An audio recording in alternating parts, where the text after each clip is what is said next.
Hello, good evening. Welcome to my live. Today is Saturday, the 31st of May, and it is 8 o'clock in the evening, PM, UK time. So I'm only just started.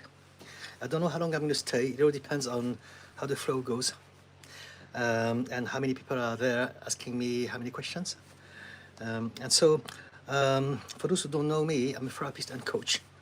And I come on YouTube as well as TikTok as often as I can to give some advice to people who would like to discuss anything to do with mental health, therapy, human behavior, psychology, mindset, mindfulness, even spirituality, anything to do with this and how we can enhance any aspect of our life from those places. And so you may know me if you see this because of my content. And so what I'm going to do, as I always do, I started the live by reading and commenting on my own content. And hopefully by the time I'm done, some of you will ask me some questions about anything at all. Okay? I am an RTT therapist and a clinical hypnotherapist, and my specialisms are depression, anxiety, addiction of any type and intensity, self-sabotage, but also anger issues and anything related to stress and trauma. Okay, let's get started. I'm just going to read some of my posts. Right. The first one goes like this. If you can't find your tribe, be yourself, so that those who are looking for you can find you. And so we all need a tribe. We all need to belong to people who are like us, who get us, who understand us, who support us, and who love and accept us just for who we are. And so it's very important to realize that because we don't get along necessarily with the people that we are born with, because we don't feel that we are connecting naturally to the people that we are growing up with or the people at work, doesn't mean that we are weird. It only means that we are in the wrong place. And so we want to really find our own tribe, seek out for the people like us, the weirdos, the people who have special interest, who have some quirks like us. And when we do that now, instead of trying to fit in and to be normal and to be accepted by the wrong people, now we're going to attract the right people, and we are able to enjoy ourselves with the same sort of people, same-minded people. But if you can't find your tribe, be yourself. Authenticity is very important because there are people looking for people like you. And so by being yourself, you are allowing people to spot you, and to come and see you, and to speak to you, and then form a tribe together. Okay? That was the first post. The next post goes like this. You project on others what you dislike about yourself, and you judge them for it, because it is easier to shame others than to face and feel your own shame. So basically, this is us projecting who we are. We have many parts within us, and we have been taught in childhood that some of the parts that we have in us are to be ashamed of. So typically, parts comes with emotions. Each part has a different identity, different personality, and they are very often connected to one strong emotion. And so we repress those parts. When it comes to men, for instance, because of a patriarchal society, boys don't cry. So because of that, vulnerability, sadness, any signs of weakness are going to be frowned upon. So if we are a man and we have grown up being taught that, we're going to repress vulnerability, we're going to repress sadness and tears, we're going to repress all of those, and because of that, now there's a part of us that we really hate, but we are ignoring it. We don't want to face it. So what happens is that when we see that thing that we despise on others, we're going to see it, we're going to react to them, and we're going to judge them for things that actually exist inside of us. And I gave an example for men. I want to give one for the women as well. Again, because of the patriarchal society, not because of the sex assigned at birth, but because of the way society is ruled. Women are being taught that good girls don't get angry. And so, for a lot of women, anger is something to be ashamed of. And so they can never express themselves. They can never shout or let it out because they have to be good. And so they repress those things, and then next they're going to just like everyone else, project the things that they dislike about themselves on others and judge others for the things that actually exist inside of them. So the solution to this is to learn about emotional intelligence and to learn how to reconnect with all the parts within us. So it's a process. We can talk about this if you want. Okay, next post. One that I really like. Little P purpose is finding your purpose and joy in the littlest things. It doesn't need to impress others. It doesn't need justification, and it is available to you each moment. And so Little P purpose is to highlight how we can find joy, satisfaction, and purpose in all the littlest things. We don't need the big P purpose. We are looking for a purpose. We're being taught you must find your purpose. But although it's true that we must have an understanding of the things that excite us, that are important to us, if we haven't got it at this point in time for X, Y, Z reason, it's okay, because we can always find purpose in the littlest things. So this is the practice of mindfulness, essentially. Having a detective mindset and learning how to seek and find the treasure in the littlest things in any aspect of our life. Okay, I can see some comments. I'm going to read the comments and see if there's any question. If not, I will carry on with reading and commenting on my post until I have some interactions with you guys. So I've got Shorts Goat. Let him cook now. I don't understand what it means. What does it mean? Are you trying to troll me? Please don't. I'm trying to be good and help people here, okay? Thank you. Graham Morgan. Let him cook again. I don't know, that must be a meme, isn't it? Something like that. I'm just going to ignore this, and hopefully the right people will show up at some point and ask me the right things. Res, lol, IDC, stop please. IDC, I don't know what is IC. Res said hi. Okay. Hello, Res. Kiyoke Mumaki. Hi, good morning. Good morning to you. Kiyoke Mumaki. Omnum said hi. Hello, Omnum. Someone I know. Dank Duck. Dank Duck, your comment is very, very stereotypical and actually offensive and racist. So I'm not going to answer this. I'm not going to even read it. Please don't do this. I understand that the internet has all sort of trolls, but what I'm going to do from now on is to just get rid of people, right? Because it's not on. First, I'm going to report it as hate speech. Report, and that's it. And so, guys, I don't take things personally anymore. I used to, but not anymore. But the reason why I don't allow this is because I want to create a safe space for everyone. So please don't do those things if you can. If you cannot, it's okay. Do what you have to do, and we'll have to remove you, and we carry on anyway. Okay. Kiyoke Mumaki, God bless you. Thank you, Kiyoke Mumaki. How are you doing? Do you want to talk about anything at all today? Dan Duck, sorry. All right, no worries. Well, I removed him, I think. So whatever. I don't tolerate this anymore. Kiyoke Mumaki, what is RTT? RTT stands for Rapid Transformational Therapy. And it's a protocol that I use within my practice with my clients. And it's a mix of hypnosis, regression, and belief reframing at the subconscious level. And so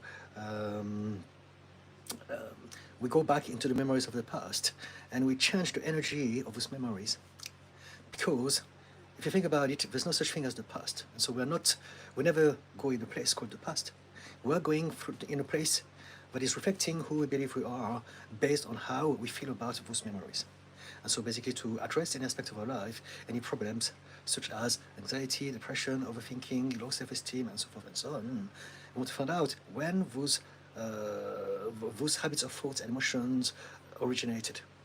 And so as we go into the emotional mind, into the subconscious mind, I change the perspective of it, I change the emotional intensity. And as we do this, we change the personality of the person.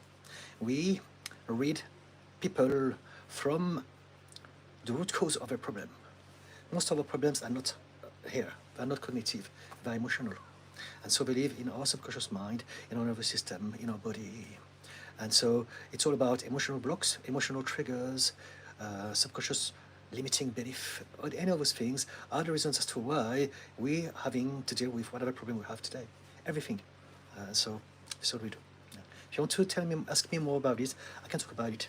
If you tell me about a specific case, I can explain to you how I would use it for that sort of condition. Dank Duck. Are you a therapist? Yes, I am a therapist. I am not whatever that you said I was. Or maybe it was someone else. I don't remember.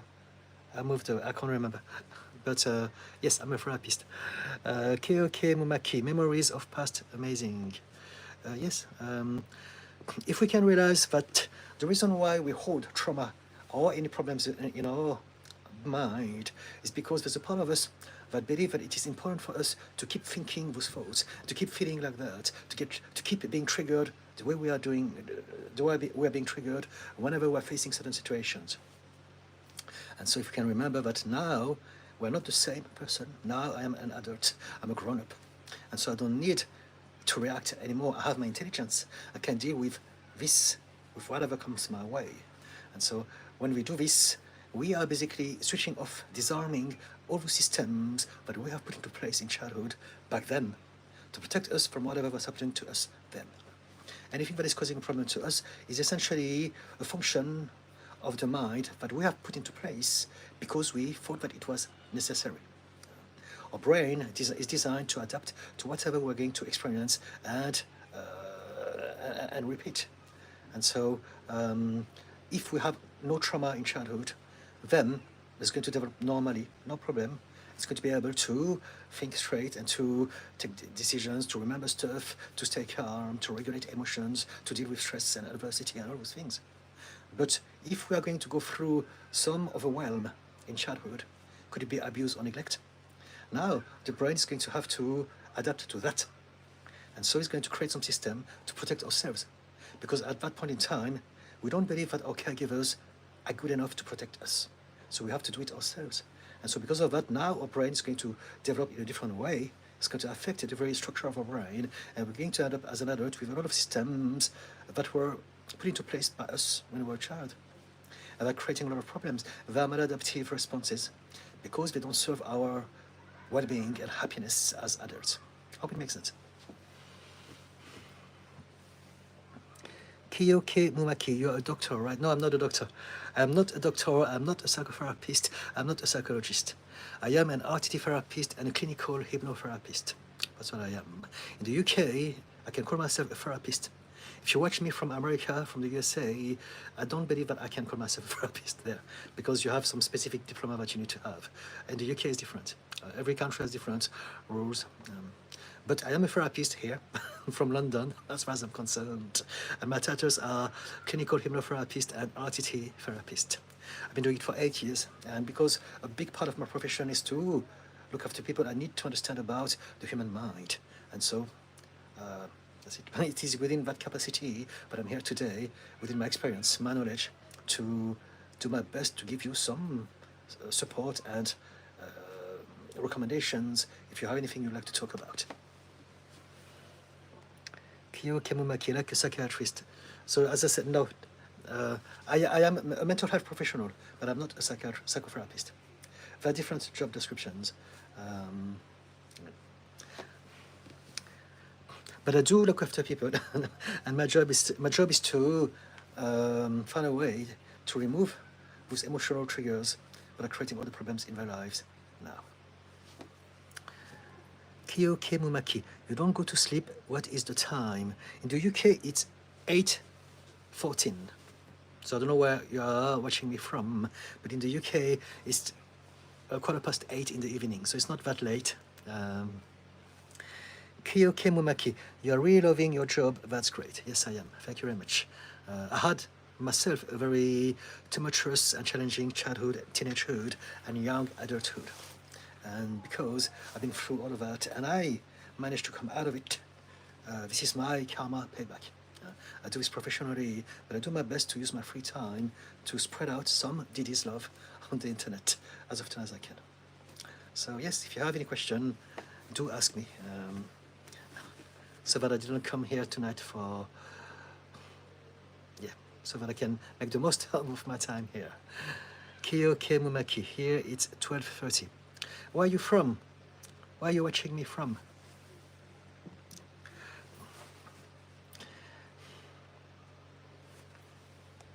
What I'm going to do until I've got some comments, I will maybe keep on reading and commenting on some of my posts. I leave every single one of my live videos on my profile. And so if you want to replay them, they're always there. And that's why I make sure that I keep talking about bits and bobs, because otherwise that may be a bit boring for those who are replaying it in search of content and information. Okay, next post goes like this. I'm just reading the post that I put out on TikTok. Most people are only concerned about empathy and compassion when they don't get it from others. And basically this is the idea that we all need love, kindness, compassion and empathy. But many of us were not able to give it because we don't know how to do this. However, when people don't give it to us, now we need to realize, gosh, they're not kind, there's something wrong with them, because we are on the receiving end. And so this is to remind people that if they can, we should do our best to be kind to everyone if we can. If we cannot, we may be suffering from some conditions, so we want to do some work about ourselves. No one is born wicked or bad or evil. We are what we are because of whatever happened to us in childhood. But if we can, it's always not a bad thing to be kind to others. Next, rumination is the insidious belief that if you think and obsess over something, this will give you some sort of control over it, when it actually does the opposite, as it feeds more anxiety and disempowerment in your body. And so this is the idea that when we overthink things, when we are worrying about things, we do this because there's a part of us that believes that if I keep on worrying, if I keep on overthinking, if I keep on regurgitating, ruminating, then somehow I will fix that problem. That will give me an illusion of control. But it actually does the opposite, because overthinking is not about planning, it's not about organizing, it's not about considering all the possible options. It's about looking at the same thing from the same position again and again and again. And so we only feel worse as we do this. So the first thing we want to do when we are ruminating is to raise that awareness. Ruminating has never helped with anything. It has never solved any problems. It has never made anything better. And so then we can maybe learn how to choose something else that could replace the old habit of rumination. And finally, the last post that I'm going to read for now, until hopefully I've got some comment from you guys, goes like this. Your inability to regulate your emotions is not your fault nor your responsibility. It is your burden from a past that you have never chosen. And there are some kind people out there that can help you heal without the extra burden of guilt, shame, or pressure. So essentially, what I see a lot on social media, including from my colleagues all the time, is that they're saying things like, it's not your fault that you get traumatized, but it's your responsibility. And I'm like, no, it's not your responsibility. Stop putting pressure on people. People have enough on their plate. It's not our fault, it's not our responsibility, it's just something that happened to us. And of course, we all want to get better. But telling people that it's your responsibility implies that we are not trying hard enough to change. And if anyone knew how it felt, you would never say that to anyone. No one chooses to live with trauma or with any conditions at all. We are discovering ourselves, and we are, of course, all as human beings seeking solace, peace, happiness, feeling good about ourselves, rather than suffering depression, anxiety, and all of those things. And so I say, it's not your responsibility. And when you're ready, there are some people who can help you heal without putting you into shame, making you feel guilty, adding some extra pressure on yourself. They're just projecting their own, they're projecting how they speak to themselves, right? So we do this. The way we talk to others is how we talk to ourselves. And so when people are being horrible to others, it's because they talk to themselves like that. And I used to do like that as well. Society does this, our parents, school, teachers, bullying, all those things. And so we end up being horrible to people only because we have that habit that we have towards our own self. And the reason we talk to ourselves like that is because it is how we have been spoken to when we were a child. That's it. So we're just continuing something without realizing that it's just a bad habit that we can stop. We can start to talk to ourselves with kindness. We can also talk to others with kindness as well, instead of reacting, judging them. It's your fault, it's your responsibility. Don't be so weak, you should try harder, all sort of things. This is not helpful as far as healing is concerned. Okay? So let me see if there's any more comments. Alisa Judd said hi. Hello, Alisa. It's hard. It's hard. Here it's 3:15. Okay, okay. I love the fact that it's international and I can speak to people from all over the world. Kiyoki Mumaki, I don't want to reveal my country, don't take it wrong. It's okay, if you don't want to, it's no problem. I'm just having conversation.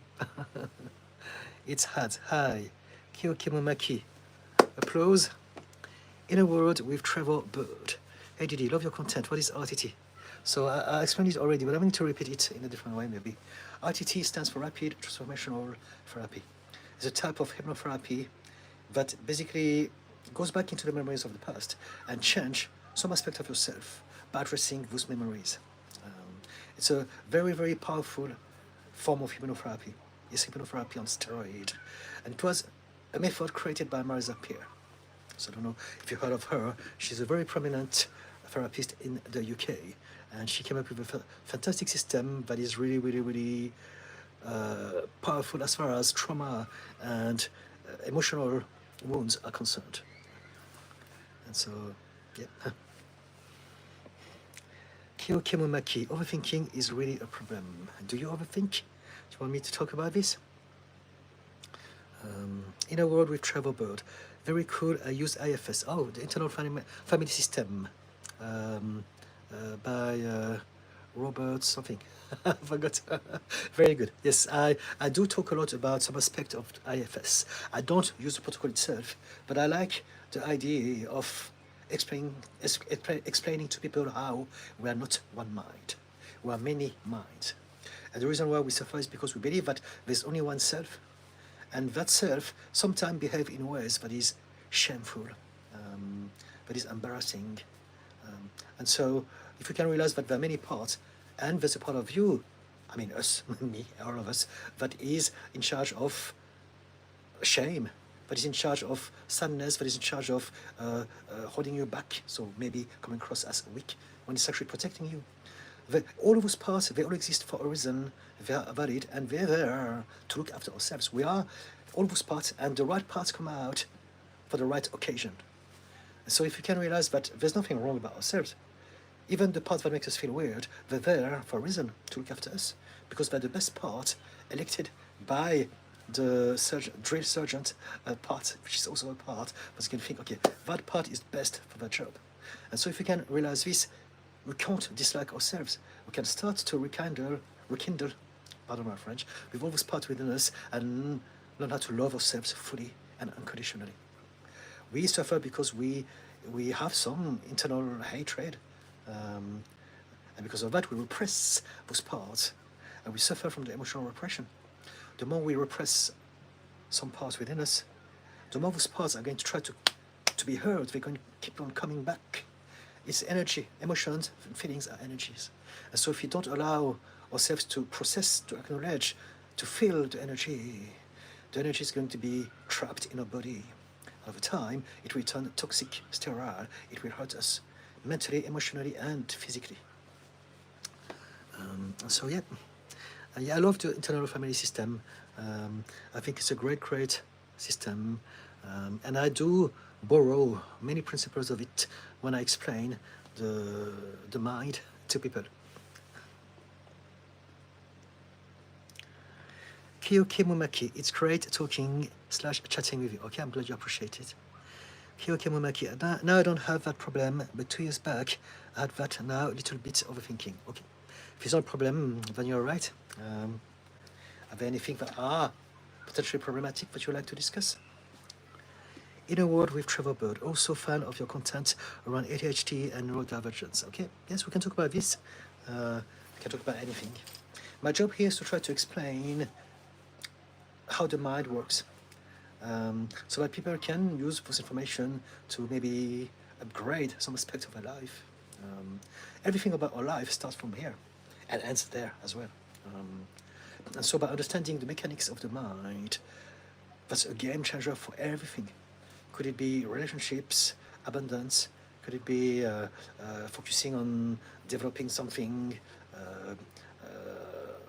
health, physical health? Whatever that it is, any aspect of our life will benefit from understanding more. It's because, again, everything starts and ends from those places. Our mind, the rational mind and the emotional mind.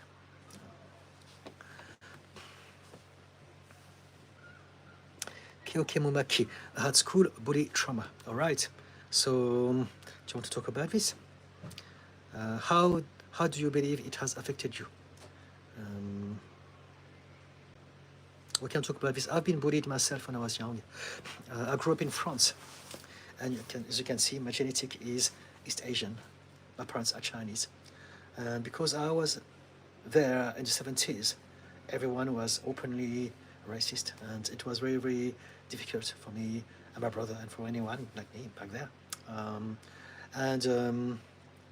Racism still exists everywhere, but back then it was open hunting season.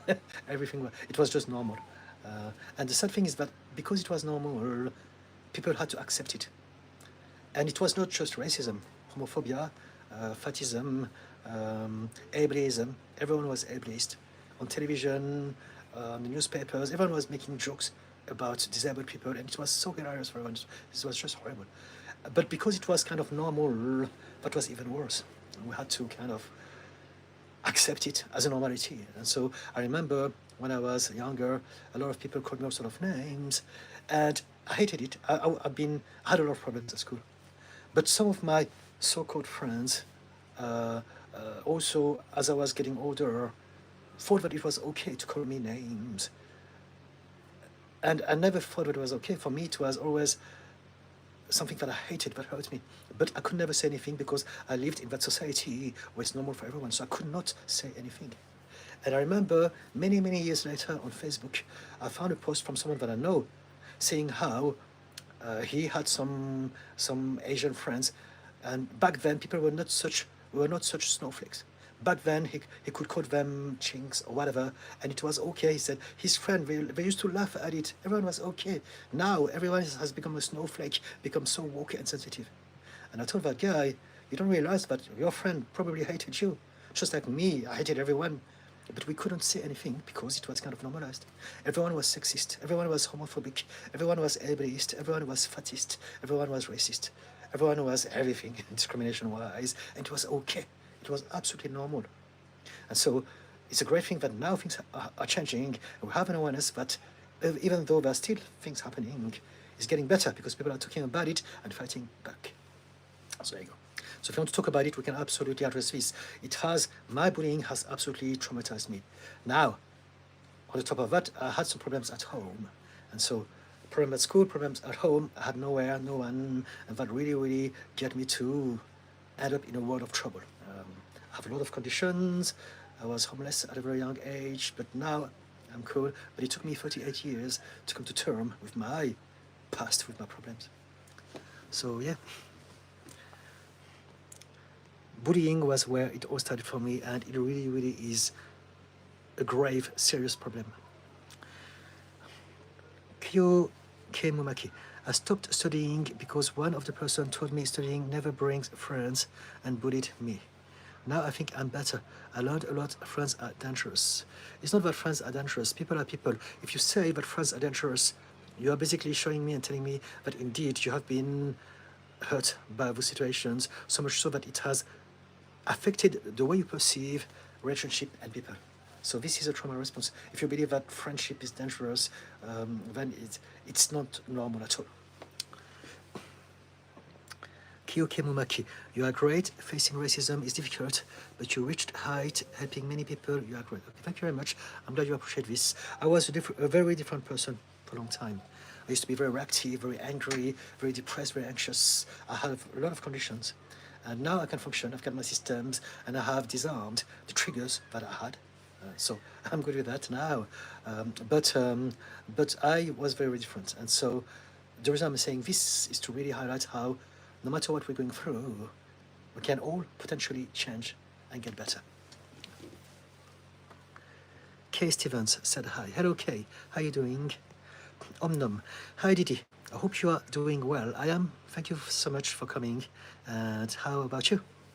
I wanted to let you know that I passed all my written exams with mostly good grades. Fantastic. Good on you, Omnom. Congratulations. I also wanted to thank you for your pep talk on it being fine and letting go. Fantastic. I'm so glad that things are going in the right direction for you. Fantastic. Thank you so much. Omnum. I have 2 oral exams left, but my grades were so good. I basically needed only 1 point in each exams. Fantastic. So less is more, right? Remember this for all your other exams, for whatever that you're going to go through in life. You know now how to optimize your brain to do certain things. If we're going to allow ourselves to be overwhelmed because of some old belief, we're just ruining our own potential success. So, great news. Thank you so much, Omnam. Kyokimomaki. As days goes by, we learn a lot. As days go by, we learn a lot. Yes. This is the first time I am seeing you. It feels good. I'm glad it does. Thank you so much. And also, I don't know about you, but just based on your name, Kyo Kimomaki, you may be also from that part of the world like me. And so there's one thing that people don't talk about, but for many years, I didn't believe that what I was suffering from was bad enough to be called racism. I thought that racism was only against black and brown people, not Asians. And so I couldn't even embrace that struggle. And it's only like lately, really, the last few years on TikTok that I realized that so many of us have been suffering from that. It was not just me, it was every single one. It has always been there, but we've been gaslighted into believing that our situation is not as bad as the others because we're different color. But it's just as traumatic. And I've seen that with many of my clients as well, who are from some sort of background. And so, yeah. We live and learn. We'll have a little bit of coffee, and hopefully we can continue that conversation.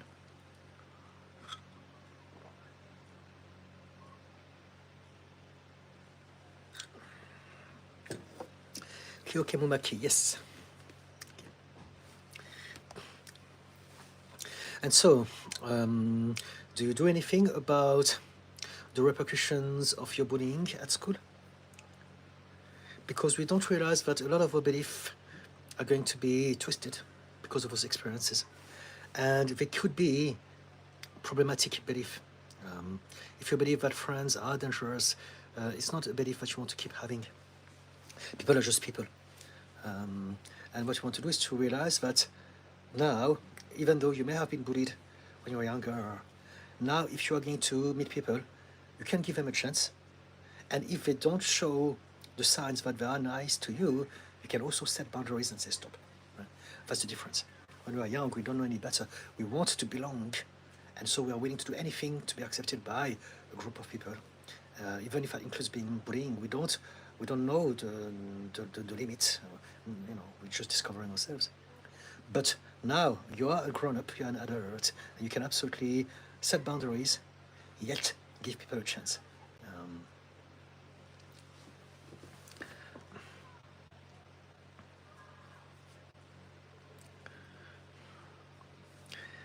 Prasanna Kumar, I am addicted to the phone.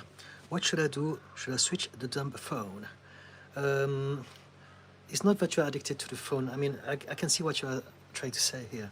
But for the vast majority of us, if you have an addiction to something like phone, it's because you don't have a real purpose. And the phone is there to distract you from being bored, basically. And because you've done it for such a long time, now it has become a habit which you have reinforced. It has become the place where you go to distract your mind away from your own state, from your body, from your feelings. So basically what I'm trying to say is that there are many different angles to look at addiction and many different types of addiction. But when it comes to phones, social media, for instance, the way that I see it is that it's not an addiction as in something that, it's not like drugs and alcohol. It is still an addiction in the sense that it's something that you can't stop. So there could be also different reasons. Some of us, we have ADHD, so that's typically the sort of things that will really have a strong grasp on us. But for those who are not diagnosed, who are not on that spectrum, I believe that for the vast majority, it's mainly because you are confused, you are lost, you're not happy with your life. Maybe you have some sort of depression, you don't have a purpose, you don't really know what you want to do, what excites you, you don't have a specific goal. And again, it's not your fault. And do correct me if I'm wrong, because I could be wrong as well. But because of that, now we seek distractions from ourselves. We're not happy, we're not content with our life. We are trying to maybe live a life that is not our life. We're trying to achieve dreams that are not our dreams. We're trying to have a career, study stuff. But it's got nothing to do with us. We do this just because our parents want us to do that, or because we believe that our community will accept us more if we do that. But inside, we don't really like it. And so we need some distractions to basically get us out of that state of, oh, I'm never satisfied with myself. I'm not happy with myself. There's something wrong. And so that could explain that. Do you believe that any of the things that I mentioned you could relate to? Prasanna Kumar? Or not? I can try something else if not. Kyoke Mumaki.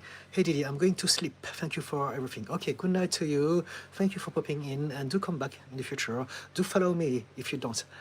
Subscribe, please. I will appreciate your support so that the next time I go live, you can see what I'm scheduled and you can join and we can chit chat. Okay?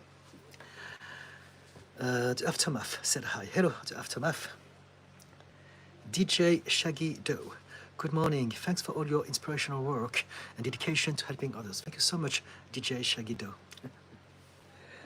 Kyoke Mumaki. I watch spiritual videos to calm me, like meditation. Okay? We can talk about spirituality as well at some point if you want. Prasanna Kumar. I am addicted to the phone so much. So I read that already. And you put it a second time and a third time. So now I'm starting to believe that you're a troll. So I'm going to ignore your comment for now because I can be very naive, and it's okay, it happens, no big deal. But if you're genuinely interested about something, do ask me. I'm here to help people. If you're just here because you're bored, I understand. But if I do realize that that's the case, I will just have to block you because it's important for me to create a space where people are basically kind to each other and not taking the piss. Okay? The Aftermath. You should take a break and go outside. To Prasanna. It's a very good advice. Thank you. Yes, indeed. Kyoke Mumaki. I'm amazed that you are living in a different country and doing a great job. This is inspiring. Bye. Okay. Goodbye to you and thank you so much. The Aftermath. Hello again. Kay Stevens. Hi Didi. Good to see you again. Can you explain the importance of going no contact with a particular person?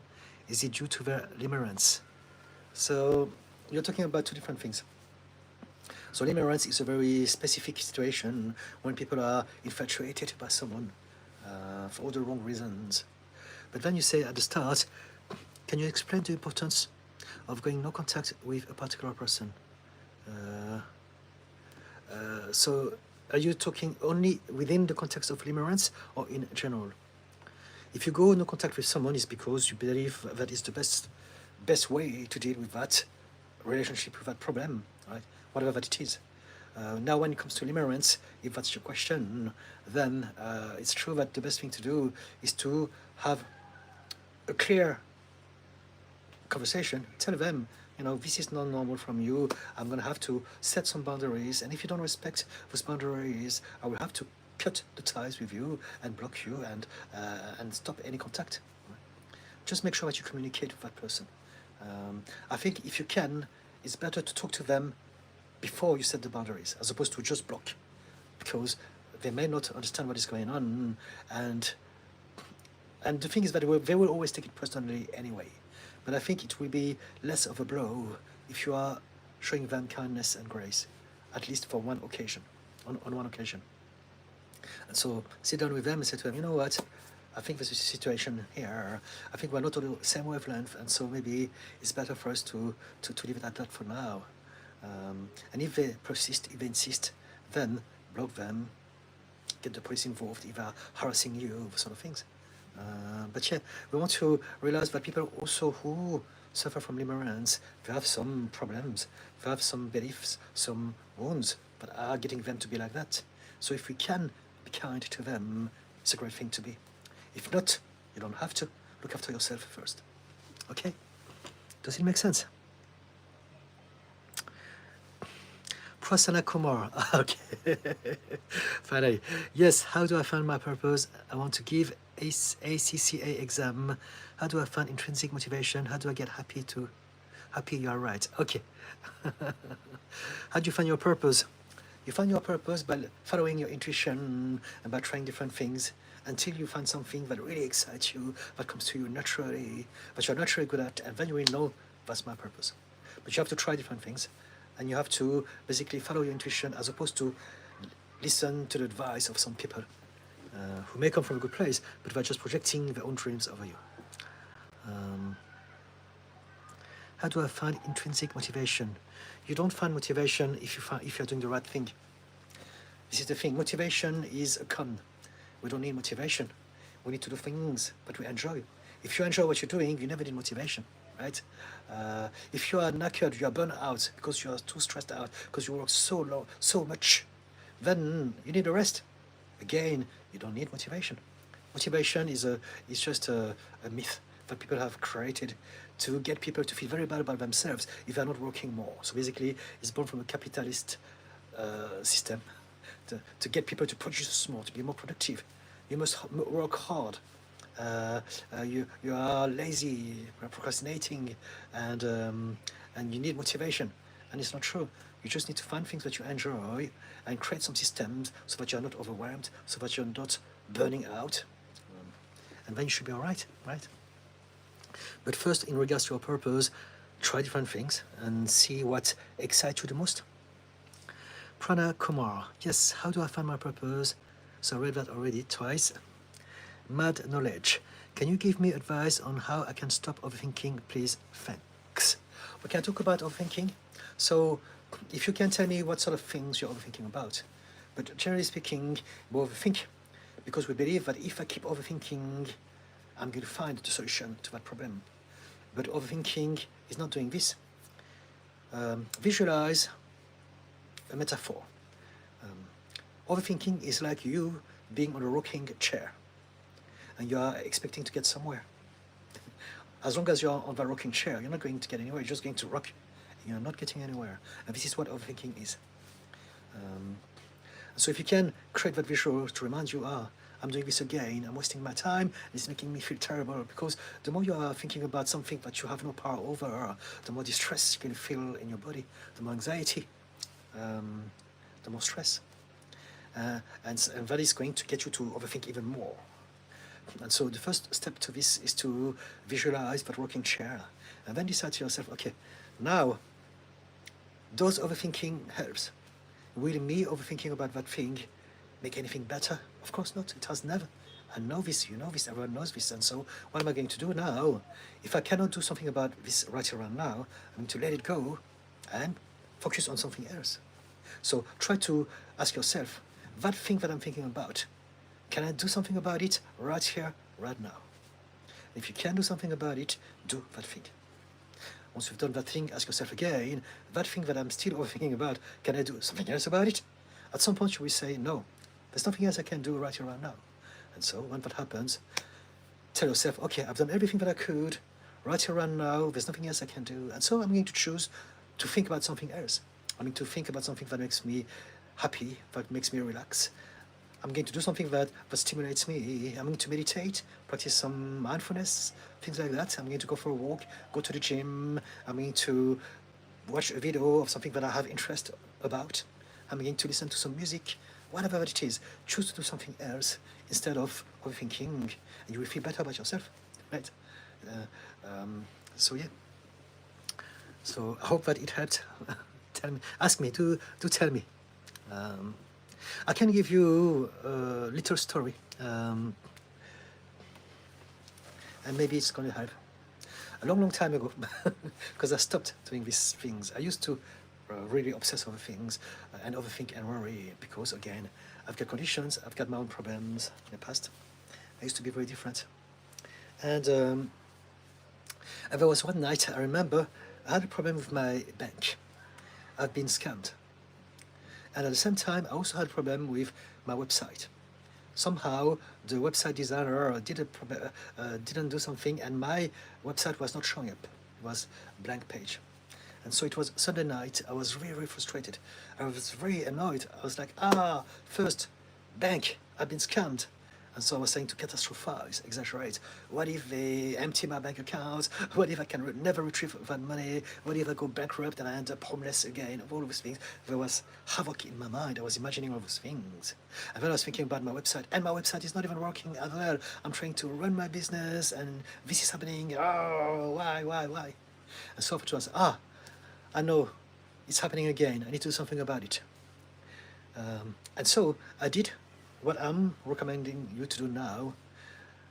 Write down on a piece of paper what that thought is. Right. First thing, I ask myself, can I do something about this right here and now? About my bank? No. Can I do something about this right here and now? About my website? No. It's Sunday night. No one is working. There's nothing I can do. And so I decided to take a piece of paper and to write down my problem. Right. So I wrote down website not working, bank, I've been scammed. And so when you write things down, you are taking the thoughts away from your head. You're literally exercising that thought away from your body. So now you can see it, it's there. It's no longer in your head. It's no longer in your system. It's there. So again, as it was there, as I said to myself out loud, can I deal with that right now? No. And how about that? No. And so, throw it away. Put it in the fridge, in the freezer, put it in the jar, in a box, bury it, burn it, do whatever what you want. But what you want to do is to get that thought out of your system by writing it somewhere. And then you can put it in a box for later on. But get rid of it. As you do this, as I've done that, I was like, now it was easy. I could enjoy the rest of Sunday night. And guess what? Following morning, Monday morning, first things first, as soon as I wake up, I called the bank. Bish bash bosh. Sorted. Scam, no problem. Money back and security stuff, all sorted. And then next, I called my website designer, bish bash bosh. Within minutes, sorted. Just like that. And so it was always going to be fixed at the right time. And because I've done that to myself, I was allowed to enjoy a lovely Sunday night. In the past, I would have spent hours thinking about it, not being able to sleep. And so try this, write it down, ask yourself if you can do something about it right here and now. And then, if not, do some breathing, deep breath, and get it out of the way, get rid of it. And then choose to do something that you enjoy instead. Okay? What do you think of this mad knowledge? Horse Farm Guy said hi. Hello, Horse Farm Guy. Prasanna Kumar, thank you. Sorry about it. Prasanna Kumar. Yes, I do. Okay, so I read that already. So you like to repeat your messages, don't you? You put that 5 times. So I'm going to... Are you... So I don't know. The thing is that I know that there are a lot of trolls. However, I do care about people. And so I do take into consideration that it's possible that people have some conditions. So please don't troll me if that's the case. I'm trying to be kind here. And I don't want to let anyone down. So please make sure that you are... I'm going to trust you, but yeah, I think you get the drift, right? Prasanna Kumar. DJ Shaggy. You say you are an RTT therapist. What is RTT? So I'm going to repeat it again because you were not here at the beginning of the live. RTT stands for Rapid Transformational Therapy. It's a blend of hypnosis, regression, and belief reframing at a subconscious level. So basically we address the problems of people by addressing the subconscious mind. We go into the emotional mind, and instead of talking forever about things that don't live here, but there, we're going straight to the episode of the past where we have created the systems that have gone out of control and now are creating all those problems in your life. So all the things that we are struggling with, again, the systems that we have put into place to adapt to whatever happened to us in childhood or throughout even our adulthood. Our brain is constantly adapting to everything, and when we are facing overwhelm of any sort, now it's going to dysregulate some part of us, and we're going to suffer from those dysregulations. But essentially, all the things that we suffer from, there are some functions that we have decided to put into place because back then it was deemed necessary. And so, for instance, if I'm being abused as a child and I can't fight back or escape, I'm going to dissociate because there's nothing I can do. And so, many years after, if I don't address this every now and then, when I'm going to face stress or whenever I'm going to be facing some cues that are going to remind me of that situation, now I'm going to detach myself from my body from this moment. I'm going to depersonalize, derealize, dissociate again because I haven't fixed that system that I put into place myself. And the same thing goes with everything. Some people are people pleasers, for instance. They always say yes, they put everyone ahead of them, and they hate that, they suffer from that. They don't please people because they want them to be happy. They please people because it's a trauma response. Because whenever they were a child, either they've been abused or neglected.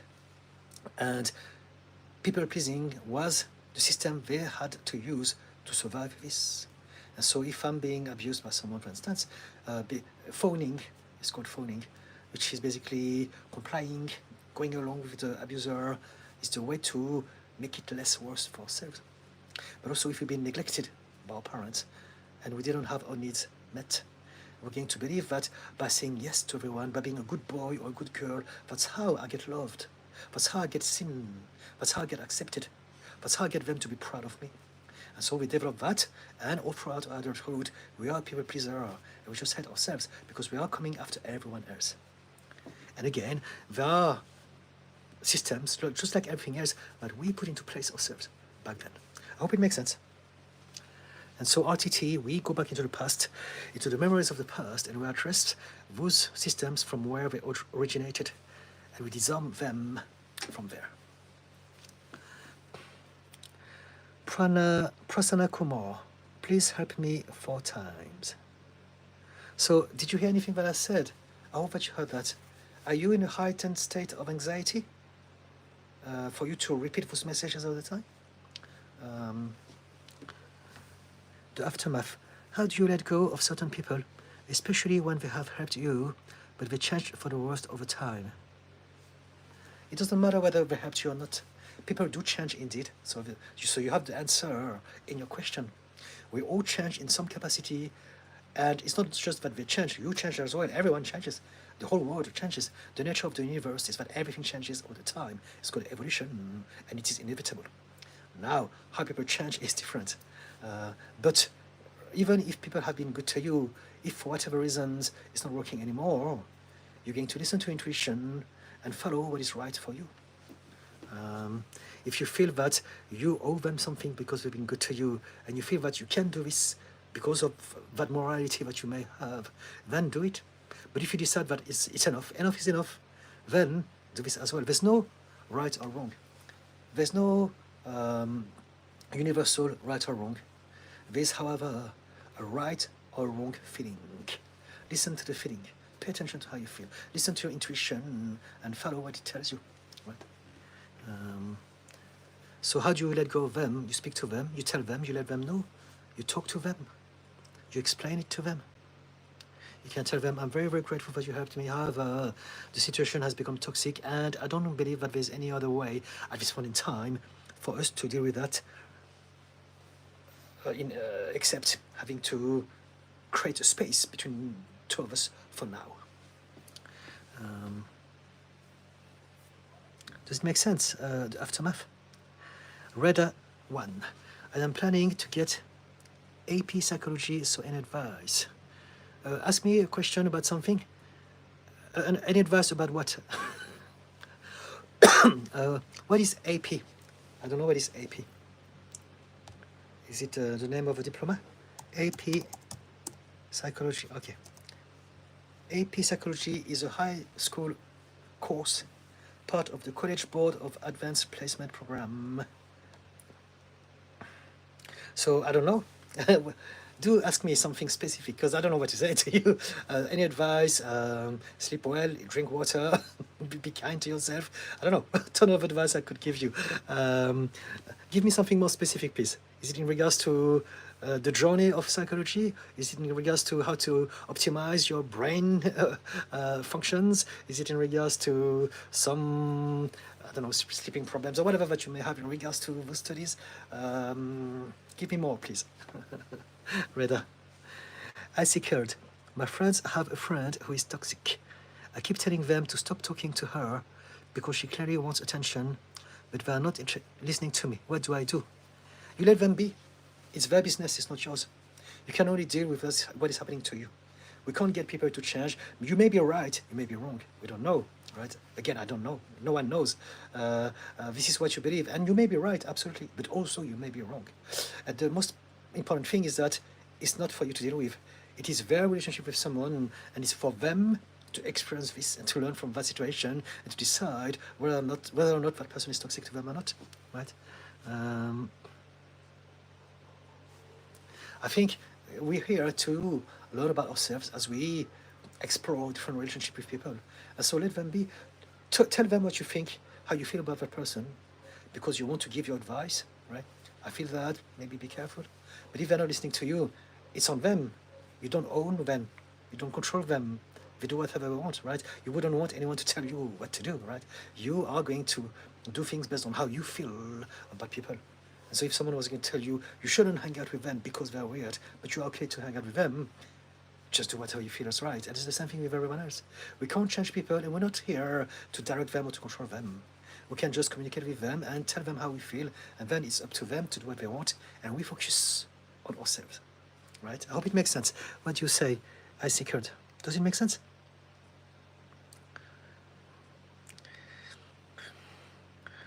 Prasanna Kumar. Message retracted. All right, okay. Prasanna Kumar, can I replace my phone addiction habit to something else? Of course you can. Practice meditation, practice mindfulness, go for a walk, listen to some music, spend time in nature, go to the gym, do 1,000 burpees, whatever. There are millions of things you can do.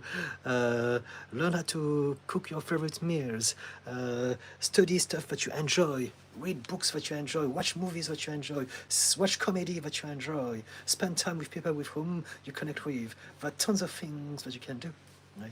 And so explore all of those things. Does it make sense?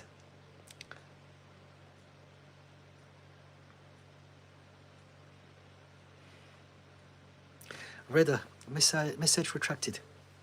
K. Stevens, I get it now. Why do some people take everyone in their space personally to reinforce they're a victim and prove that to themselves somehow?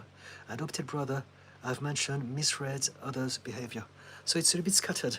As I remember you mentioning about an adopted brother, but it's a bit confusing what you say. I get it now. Why do some people take everyone in their space personally? There are all sorts of reasons. There are millions of possible reasons, and I could address that if you wanted to. But when you say to reinforce that they're a victim and prove that to themselves somehow. So we never want to victim blame someone because they could be actually that. And we can be irritated by the way they behave, and that will prevent us to have some empathy and to really understand where they're coming from. So it's a tricky because I don't know the situation, but I'm just reading what you say and trying to get something out of it. Misreads others' behavior. Do you have a problem with your adopted brother? Is that what you're saying? Is your adopted brother difficult? We can talk about this if you want. When it comes to adoption, it's always very, very tricky. And I would love to have that conversation with you, but I need you to tell me first.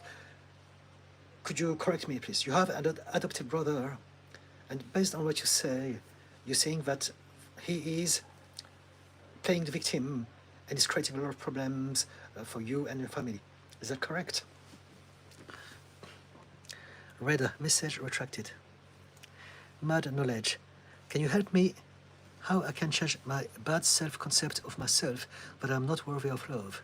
I am lonely and I find it hard to find love, even though I'm attractive. Thank you, very helpful. Okay? If you want to love yourself, also at least you acknowledge that you're attractive. So there's something going on for you, right? Because generally when we hate ourselves, we hate the way we look as well. But at least this is out of the way. You think that you're attractive, good on you. If you don't love yourself, how do you love yourself? but stop hating yourself. The reason why you don't love yourself is because you keep on telling yourself that you are not enough, that you are stupid, that you are not ugly in your case, but that you are incapable, that you are whatever that you believe that you are essentially talking yourself down. And because of that, you are going to hate yourself. Self-love starts with how you talk to yourself. So you want to basically realize that there's a narrative inside of your head. You may hear it or not, we're all different, but there's a narrative that is reminding you about yourself. And what you want to do is to do the opposite of what you've done so far. You want to praise yourself. You want to talk to yourself with love, with patience, with support, like you would with a best friend. And as you do that, this is how you give yourself some love. Right. And also, if you talk to yourself like that, it is most probably because this is how you've been talked to when you were a child. So is it correct or not? Do you believe that your parents or your caregivers talk to you in a very harsh way? Or maybe some things happened to you in childhood that made you believe that some things happened because of you, because you were not enough, as opposed to just you not being lucky, ending up in some situations. So yes, if you tell me more, I can give you more. But just based on that, the first thing that I always tell people, as far as self-love is concerned, is to love yourself, you must first stop hating yourself.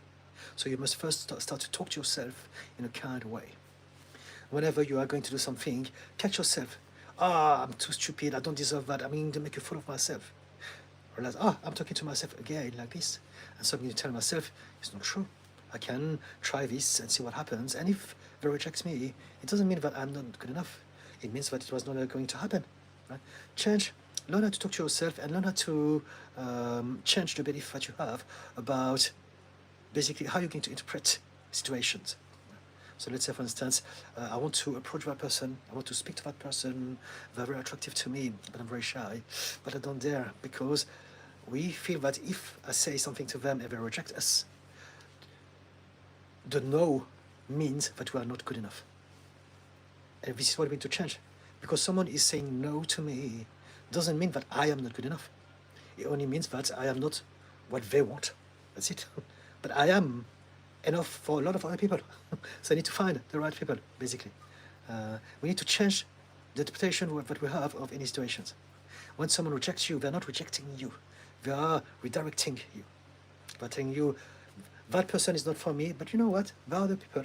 So basically, I'm saying to have a better idea of what sort of people would appreciate me or not. Does it help, mad knowledge? Do you want to tell me more about yourself, perhaps? Reda said hi. Hello again, Reda. Omnam, I almost forgot you had told me in the past live in which I was present, but I should remind you about the topic of overwhelm. Okay, so what was about overwhelm? Overwhelm is one word, and any word can be approached from many angles. So how would you like me to approach overwhelm? What context, what conversation was it in, if you can remember, please? Prasanna Kumar, message retracted. Prasanna Kumar, can I replace my phone addiction again? And then message retracted. I'm not sure what to do with you, Prasanna Kumar. Are you serious? Are you all over the place? Or are you trying to troll me? It's a tricky one. Because I did answer that, actually. Can I replace my phone addiction habit to something else more purposeful to destroy the addiction, which is 10 hours a day? Yes, you can. My answer is yes, you can. And I did talk about different options. Explore anything at all that excites you, that gets you to feel better about yourself. That's it. Reda, message retracted. DJ Shaggy Doe. That makes so much sense. Thank you for the explanation. Have been in therapy for the last 2 years, finally diving into the more intense aspect of things and unpacking those learned behavior. Fantastic. Good on you, DJ Shaggy. Good on you. Kay Stevens. I love the way you wrote down your thoughts. Beautiful way of learning to tolerate distress and taking the anxiety out of it and giving it time. Great explanation of people pleasing. It's a habit. Yes, Thank you, Kate. I'm glad you appreciate this. Teacher Shaggy at K. Stevens, yeah, that's pretty brilliant. Ah, thank you very much as well. Tropicana drinks, are you, okay, no, this is not on. Tropicana drink, what you're doing here is very, very naughty, right? So I'm not going to read this. I'm going to report you as a hate speech. Okay. So let's move on. That person disappeared as well. So probably when you report something, they are somehow cancelled, and it's okay. So let's move on. I don't tolerate any hate speech here. So anything to do with Jackie Chan, Yakuza, any of those things, to me it's racism.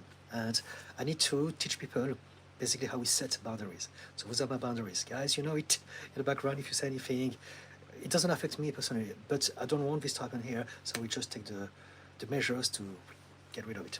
Okay, just like that. Reda, so in short, what things to expect when you major in psychology and how to get a head start in the summer before entering? I don't know, I'm not a psychologist. I didn't major in psychology. I'm not a psychologist, I'm not a psychotherapist. I am a clinical hypnotherapist and an RTT therapist. So it's a different job description. I understand a lot about the mind because I'm obsessed about it. It's a big part of my job. I've been doing it for a long time, and that's it. But and I also have my own past that helps me understand all those conditions from having lived them. But I wouldn't know what happens to that because I have never done that. I don't. My education was relatively, was all scattered and relatively short because of my situation when I was younger. And so, yeah, I wouldn't know. What things to expect, I don't know. I don't know. But if you want to ask me something about some aspect of you in regards to you approaching that, maybe some baggage, some blocks that you may have, then we can address this. If you want to ask me about brain optimization, we can also talk about this. The aftermath. Thank you for helping me, Didican. I really appreciate it. Thank you so much. Aftermath. I'm glad you do. K. Brother diagnosed BPD brings up feelings of being left out from 20 years ago. It's like he replays with memories like a broken record. I think it has to do with his special needs not met as a child. Okay, so if your brother has got borderline personality disorder, I can really talk about it. I have borderline personality disorder. When you have borderline personality disorder, you are terrified with abandonment. You are traumatized. You live in fear constantly of not being seen, of not being loved, of not being accepted. It's obsessive. And that gets you to have a lot of emotional dysregulation, a lot of anger, a lot of rage, a lot of tantrum, a lot of jealousy, a lot of envy, a lot of those things. It's very normal. It's a trauma. It's terrible. And it's something that he wants to look after. And if your brother has this, you want to show him compassion and empathy. He's not choosing to do this. It's not his fault. He's been adopted. And so I don't know if you can imagine the mind of someone who's been adopted. It doesn't matter if it's been 20 years ago, if it's been 30 years, 50 years ago, 70 years ago, the trauma is a trauma. It has dysregulated the brain and the way that person is going to read its environment. The way that person is going to read whatever you say to them, whatever facial expression, they're going to see and feel something different to you. And it's not their fault.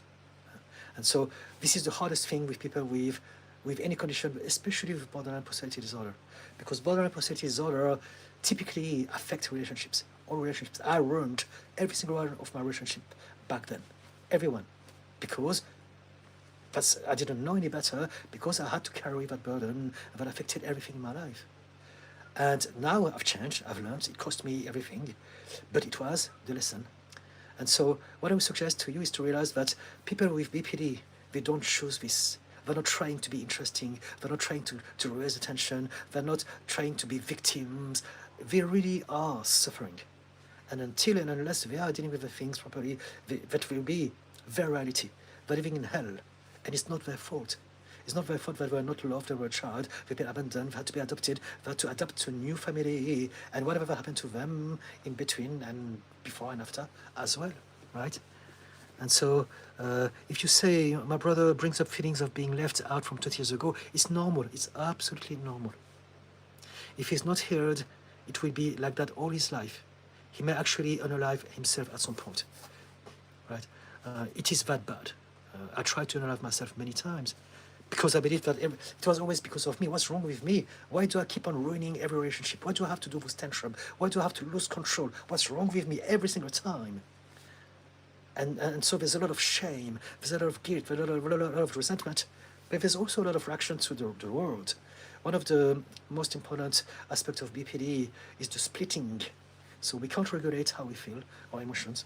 We're going to be over the top. And we're going to decide that that person is either fantastic or they are horrid. We're going to either adore them or we're going to try to destroy them. And so it's part of the condition. It's not our fault. And the one person that suffers from the most from it, far more than anyone else, is your brother. And it's very hard for people to realize this because we come across as the bad guys. But we don't want to be the bad guys. I've created so many problems up to the age of 38. I was a horror. I was nasty. I was petty. I was vindictive. I was all those things. And also I was addicted to drugs and alcohol. And so every night I would go out and create havoc in the city, in any parties, anywhere that I want. And I would forget about it the next day. And I would wake up the next day with my fist covered with blood, my shirt ripped off, my face covered with blood, not remembering a single thing. And I remember thinking to myself, I hate myself. I hate doing this, but I just can't help. And I wished I could, but I just can't. I don't know what to do. And this is why I always tell people, if I've been taught how to connect with people through love and kindness, I would. But I didn't know because no one gave me love and kindness myself. And this is probably the case for your brother. And so we interact with people the only way we know how to interact. And we still need to be seen. We need to know that we exist, but we're not invisible.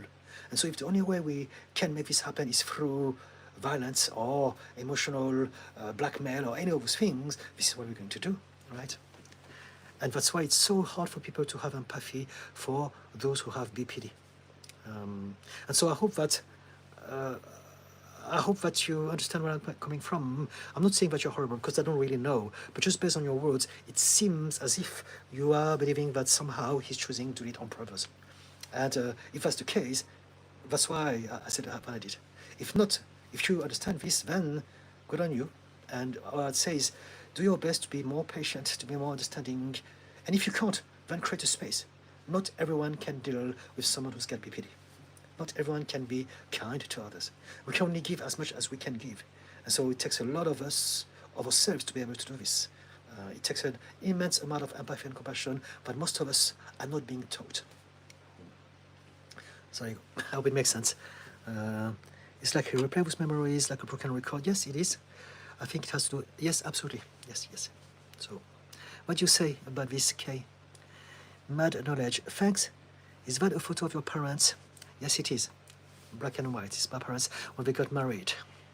They look good together. Thank you so much. You're a nice person to listen to. I like the way you project yourself. Thank you so much, Mad knowledge. Key Trench Kumar. Hey, I feel a lot of fear for every single thing in my life. Like someone will dominate me, I will be crushed and all. Like someone will harm me. Okay, we can talk about this. I'm not sure. I mean, I would need more details about you to be able to address this. So you have a lot of fears. You think about it all the time. Do you suffer from anxiety? Do you think about it every single day? Does it prevent you to function? Essentially, whatever that is happening to you, I want you to realize that you have a belief about yourself, and everything that we experience are just belief. There's no such thing as one universal truth and reality. There's only the reality that we experience through our belief system. And so if you can find a way to locate the belief that is getting you to believe that and to feel like that, I mean fear, to experience the fear, then you can change and upgrade that belief. Have you had a difficult childhood? Have you been traumatized? Have you been bullied? Tell me more about yourself, please. Shitranch Kumar. DJ Shaggy. One of the things that's been hard to learn is something I was told this year when working an event with the community. Have to put on your oxygen mask first before you can help the person next to you. Yes, we can only give what we own. That's why also I say to people, be kind if you can. Not everyone can be kind enough to help some people. Some of us, we need extra kindness and empathy, and if we're not being taught that, it's not possible to give. And so it's better to create a space. We don't want to feel guilty for not helping someone if we haven't got the tool to be able to help them. So yes, absolutely, self first, always. Yeah. Omnum, the context was that I had mentioned wanting to smoke because of stress, and we talked very briefly that I used smoking for emotion regulation, sort of. Yes, the smoking is an emotional regulation tool, and that I could regulate some emotions and others not so well. Okay.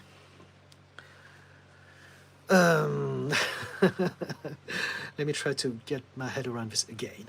The context was that I had mentioned wanting to smoke because of stress. Okay, so you stress. Yep. And we talked very briefly that I used smoking for emotional regulation. Yes, yes, this is it. Yeah. A lot of things that we do are coping mechanisms. We don't realize that a lot of things that we do exist to just regulate our nervous system. So smoking is one of them. But even things like lying, it's one of them as well. People are being angry at others, it is one of them. So it's not nice for others. But people who are very angry at others, they're letting go of the anger so that they don't suffer from it. Now others are going to suffer from it, so it's not positive for others. But for them, as far as they're concerned, it's their coping mechanism to deal with their overwhelm. And the other example was lying. A lot of people lie because it's the system that they know, or people pleasing. It's the system they know to regulate the nervous system. It's not conscious, it's just something that happens. But if we can understand that whatever that we do, including those things that we tend to judge, all the things that we do was there for a reason, then we stop judging others. We can start to understand more about themselves. And so now back to your situation. So you smoke, and that's your coping mechanism, yes? And so what would you like to know about this, Omnum? For me, it's at this point in time, I can see that indeed you smoke every now and then, and it helps you deal with stress, perhaps, and overthinking. I don't have the angle that you seem to have. What angle would you like me to approach that conversation from, please? Reda. Wow, all those are really helpful advice you give. Fantastic. Thank you, Reda. I'm glad you appreciate. And sorry for the confusion. I still mixed those things up. It's okay. But thanks anyway for replying. My pleasure. Thank you, Reda, for the kind feedbacks. Omnum. I remember. I wanted to mention that I had skills in therapy, and there was yellow, orange, and red, in bracket, mild, strong, and extreme triggers for each color. I could never find skills that worked for red. So you want to have a system that helps you deal with the extreme triggers, right? So can you give me an example of those extreme red triggers? What are we talking about? So that I can contextualize it. What are your most problematic triggers that you would like to have a system to deal with? Okay, thank you for explaining this. Finally, I see now. Okay, fantastic. Thank you, Kay. I'm glad that you have the ability to verbalize their suffering. He was stigmatized. I love him no matter what, though. This is the thing. Your brother needs love more than anyone else. This is the one thing that he's desperate for. I understand that. I was the same for 30 years of my life. I was desperate for love. I would do anything for that. Because for us, love doesn't mean just love. It means survival. We believed that because we didn't have it back then, when we were a child, we felt that in that moment, I don't have love, I'm not going to make it. It is terrifying. It is extreme. It is overwhelming.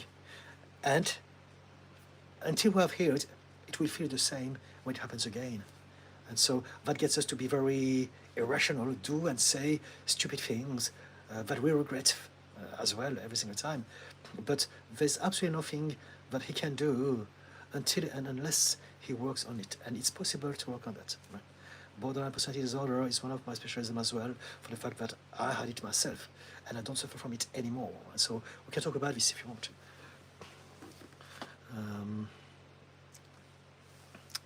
Kay Stevens, adopted family, not supportive or educated, and I believe that people are put in other lives to love them. Thank you for your honesty. Is the way other people judge him that's the problem? Yes. And also, the thing is that he is very reactive. He needs a lot of help, right? He will be problematic. This is what we do. We need to be heard, we need to be seen at any cost in those moments. And so I hope that he gets the help that he deserves. But in the meantime, what you can do to help your brother is to do your best to show empathy and compassion. Always tell yourself he's not doing it on purpose. He's not doing it because he's not trying hard enough. He's not doing it to get attention. He's doing it because he suffers. Typically, when people have BPD, we are being said that we are needy. And it's a very nasty thing to say, because if you think about it, why are we needy? It's a true fact, we are needy. But then it shouldn't be a bad thing. Everyone has needs. And if we are needy, it's because we didn't get those needs. And so instead of saying, oh, you shouldn't be so needy, how about I help you and I give you what you need? What happened to you, right? We can be kind to those people. But because we are being taught to mock those who are suffering and to judge them, it's a societal thing. We end up doing this. But there's no such thing as neediness. Everyone is a human being. We all need to be seen. We all need to be accepted. We all need to feel safe. And we all need to feel supported as well. And if we don't have this, we're not going to be able to function well. And so your brother is not needy. He has needs. And if you can, help him with that. And if you can't, it's also okay, because again, not everyone can do this. It's a lot. It's a lot. Come back here, keep asking me some stuff. Get your brother to come to speak to me if you can, perhaps. DJ Shaggy, yeah, the struggle to put up the boozer and stop using it as a crutch has been easier said than done. Thank you so much for sharing your experience. Good to know I'm not the only one. Obviously, I know now. Okay, fantastic. We can talk about addiction as well if you want. Addiction also is one of my very strong specialisms. Again, I've been addicted myself to Class A drugs and alcohol for 38 years. And now I'm teetotal. DJ Shaggy, but I'm not the only one, but yes, it makes sense. Fantastic. Mad knowledge. I have started to practice kindness and peaceful behavior to others and myself. Good on you. If you have a system that teaches you that, it's fantastic. Solo 65, who is in the background photo? It's my parents when they get married, before I was born. Mad knowledge. I sometimes find myself getting angry and losing control of my emotions, and I get angry and lash out at others that madly inconveniences me. And so we can talk about this. Anger is many things, and originally it's not a bad thing. All emotions exist for a reason. They only become problematic when they are not serving their primary purpose. So sometimes an emotion can be used as a secondary emotion. So what I mean by that is, like with anger, for instance, why does anger exist? Anger exists to get us to take an action that is important. So it's to get us to have energy, to have focus on something. And basically anger is going to say, don't cross my boundaries, right? Something like that. But it's going to get us ready to be able to take an action. Fight the lion, something like that. Aggression, you know. Because sometimes we need to use that energy to communicate those sort of messages to people. Sometimes, again, nowadays with intelligence, we don't need that anger so much, but we can still use it in some ways to express ourselves to those who don't understand anything but that. Right? Sometimes it can be actually good. But this is one of the primary function of anger. However, it can sometimes exist as a secondary emotion. And so, for instance, if you are a man in a patriarchal system, You would have been raised to believe that you have to be strong, you have to be brave, you have to be successful. You cannot be weak, you cannot be sad, you cannot be vulnerable, you cannot cry. Boys don't cry. And so now, what happens is that as we grow up, we're ashamed of all those emotions, all those feelings that are very natural to every single human being. And so whenever we're going to feel a bit vulnerable, every time we feel that we're losing control, now anger is going to kick in so that we don't feel sad, so that we don't show people that we are weak. Emotions exist so that we can express to the tribe how we are feeling, and we can communicate. If I'm sad, I'm going to cry, and my tribe is going to say, oh, that person needs a hug, that person needs some comfort. That's why emotion exists within the tribe. It's for us to communicate how we feel so that we can help out each other. We know exactly what to do.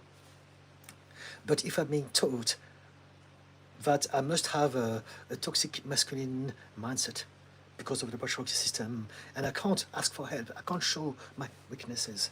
Now, when I'm going to feel weak, when I'm going to feel that I'm losing control, when I'm feeling sad, anger is going to come into play as a secondary emotion, and now it becomes a problem. A lot of men don't realize that they actually suffer from depression, but because they're not allowed to show sadness or weakness, they're getting angry all the time. The anger kicks in every single time to protect them from feeling that shameful emotion of being weak or being vulnerable. So in that sense, for instance, anger is negative, toxic to our relationship. But also anger is a natural system that we have to protect ourselves from what we don't like.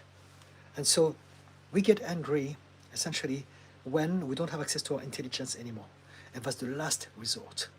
When we are caught into a corner and now we don't know what to do, we are freaking out, now we can use anger to assert our authority and to set our boundaries.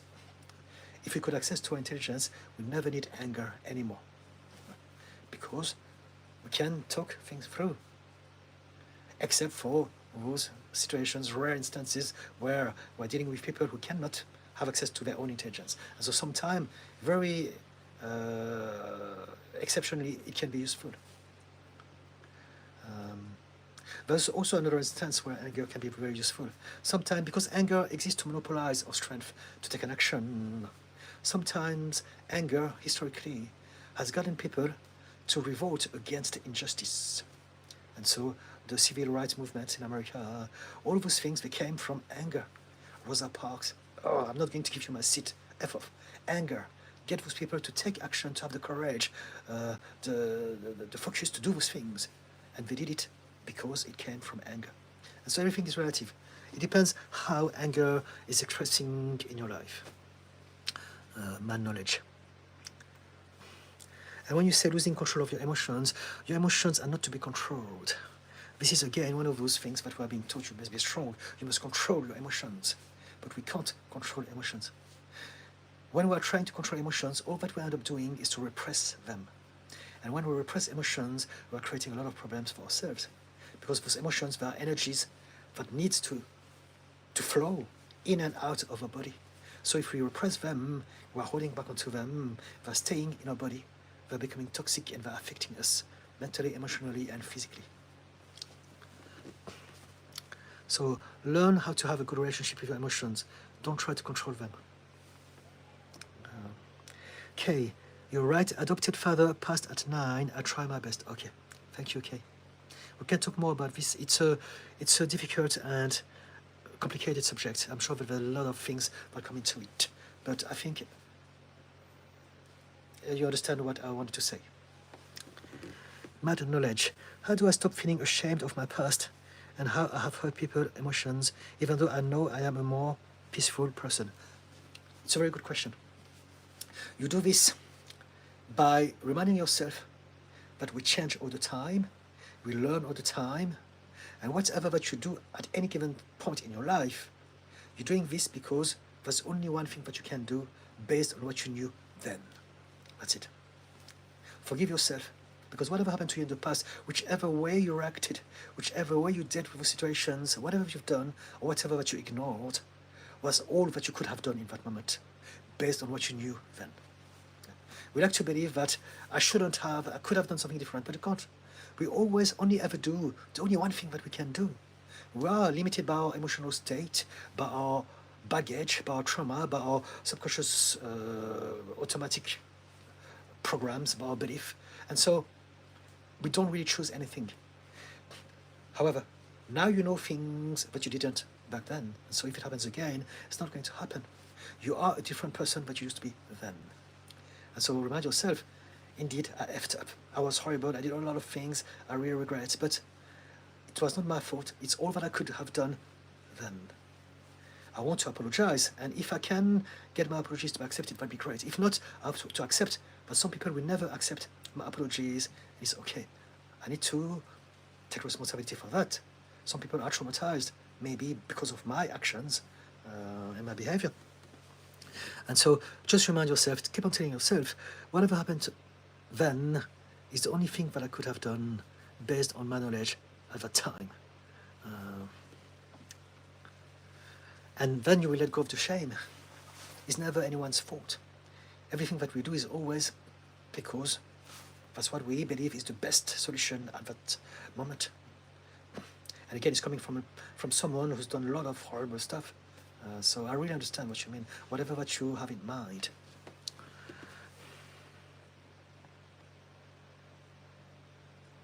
Does it help, my knowledge?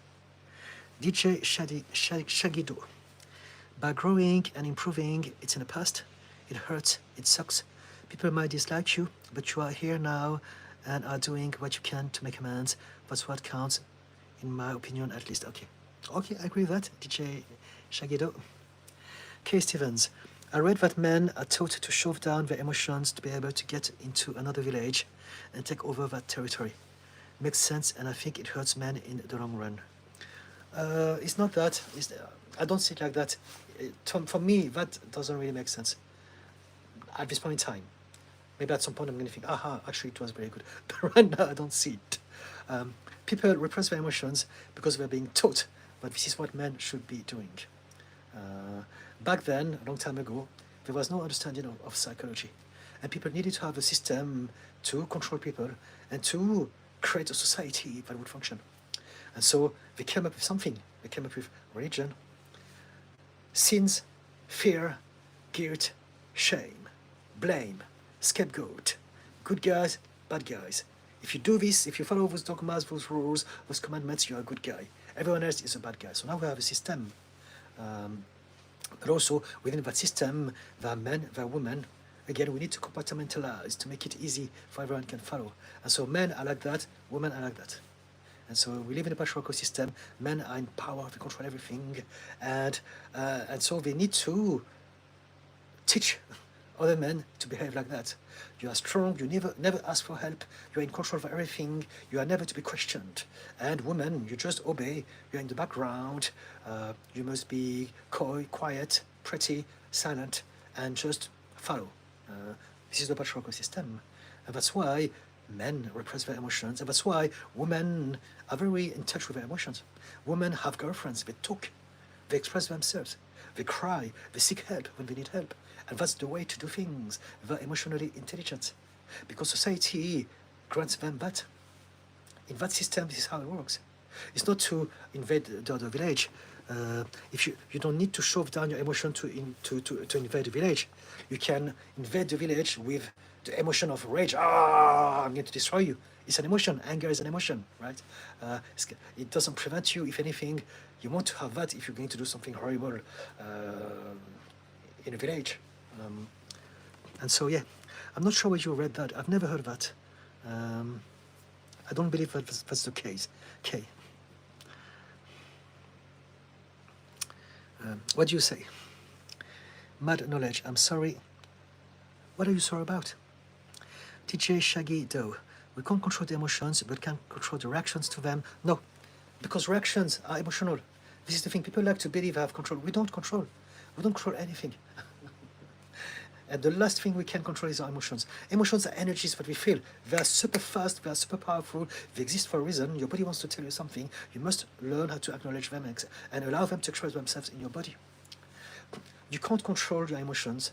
Your reactions are emotional, Right? People always say you should choose your response instead of reacting emotionally. When we react, we're always reacting emotionally. We can't control that. What people are trying to explain very clumsily is that we can learn how to respond before and after a situation. In the moment, we cannot do anything about it. In the moment, we are taken over by our emotions. In that moment, there's nothing you can do. And so when people say, oh, you are too weak, you should control yourself, they don't understand psychology, they don't understand emotional intelligence. It's not their fault. In that moment, there's nothing we can do. It is the program. We're following the program. What we can do, however, it's after and before it happens again. We can learn about ourselves. We can learn how to have different response. We can expand our mind, understand ourselves better, and then eventually have different response, different reactions. I hope it makes sense. Right? People who are able to respond intellectually is because they have either worked on themselves to get there, or they didn't have the trauma that get people to be hypersensitive and hyperreactive. They don't know what it is. A lot of people who are neurotypical, they're going to say, why are you so offended? Why are you so reactive? And they don't realize that if someone is reactive, it's because they have unhealed trauma. They're reacting. It's not their fault. They never chose to be traumatized. They're hypersensitive to certain things. And so we can either be kind and say, oh, okay, I can see that you are not well. Is there anything that I can do to help you? You can give them something like that. Or you can say, you're so weak. What's wrong with you? You're so offended. You're a snowflake. You're such a bloody walk. All that sort of things. And this is not helpful. When people are calling out people for being woke, offended, or snowflakes, it's the new version of boys don't cry or good girls don't get angry. It's emotional gaslighting, emotional repression, and it's coming from a tradition of emotional illiteracy. It's not their fault, but it's toxic. And we want to educate people so that we stop doing this. And so, back to DJ Shaggy. We can't control the emotions, but can control the reactions to them? No. At least that's been my understanding. I have no idea. So I hope that what I said helped you clarify that. And I understand it's very confusing because most people don't understand those things. And that's precisely why I'm here, to teach those things, to get people to tap into their potential and learn how to also be kinder to themselves and others. So, did that make sense? DJ Shaggy Do? She Trench Kumar, I joined again. Okay, I was disconnected. All right, welcome back. Can you share something valuable from your past experience up till now? I've got tons of things. I don't have one thing. I don't know. Everything is contextual, so it depends. The one thing, if you're just going to ask me a generic question like that, I can't give you a generic answer, right? The one thing that, okay, something valuable from my past experience. It gets better. That's it. My advice is keep going, keep looking, keep searching, keep growing, keep being inquisitive, and things will get better. No matter what you have, no matter your start in life, no matter the trauma you've endured, if you keep going, if you keep open-minded, if you keep being hopeful and have some level of optimism, things will always, always, always, always get better. That's it. Now I can give you tons of advice, but it depends on the tone of the conversation, on the context. So yes, does it help? Shitranj Kumar. Mad knowledge. Do you believe if I keep saying self-love affirmations, then I will attract love into my life? Not necessarily. I'm going to tell you why. Let me finish your question first. I've asked you many questions and you have made me feel better this evening. Thank you very much for this.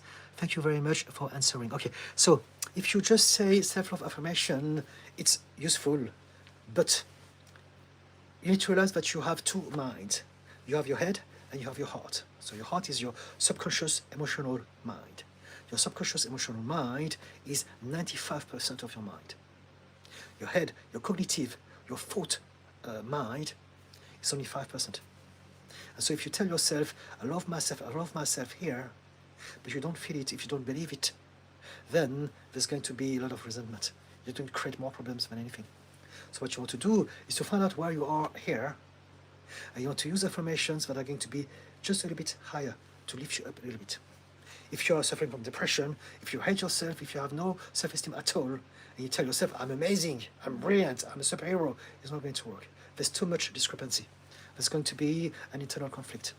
And so what you want to do is to make sure that you tell things to yourself that you can believe, that you can accept at an emotional level. And so try to find out where you are. There's something called the emotional ladder.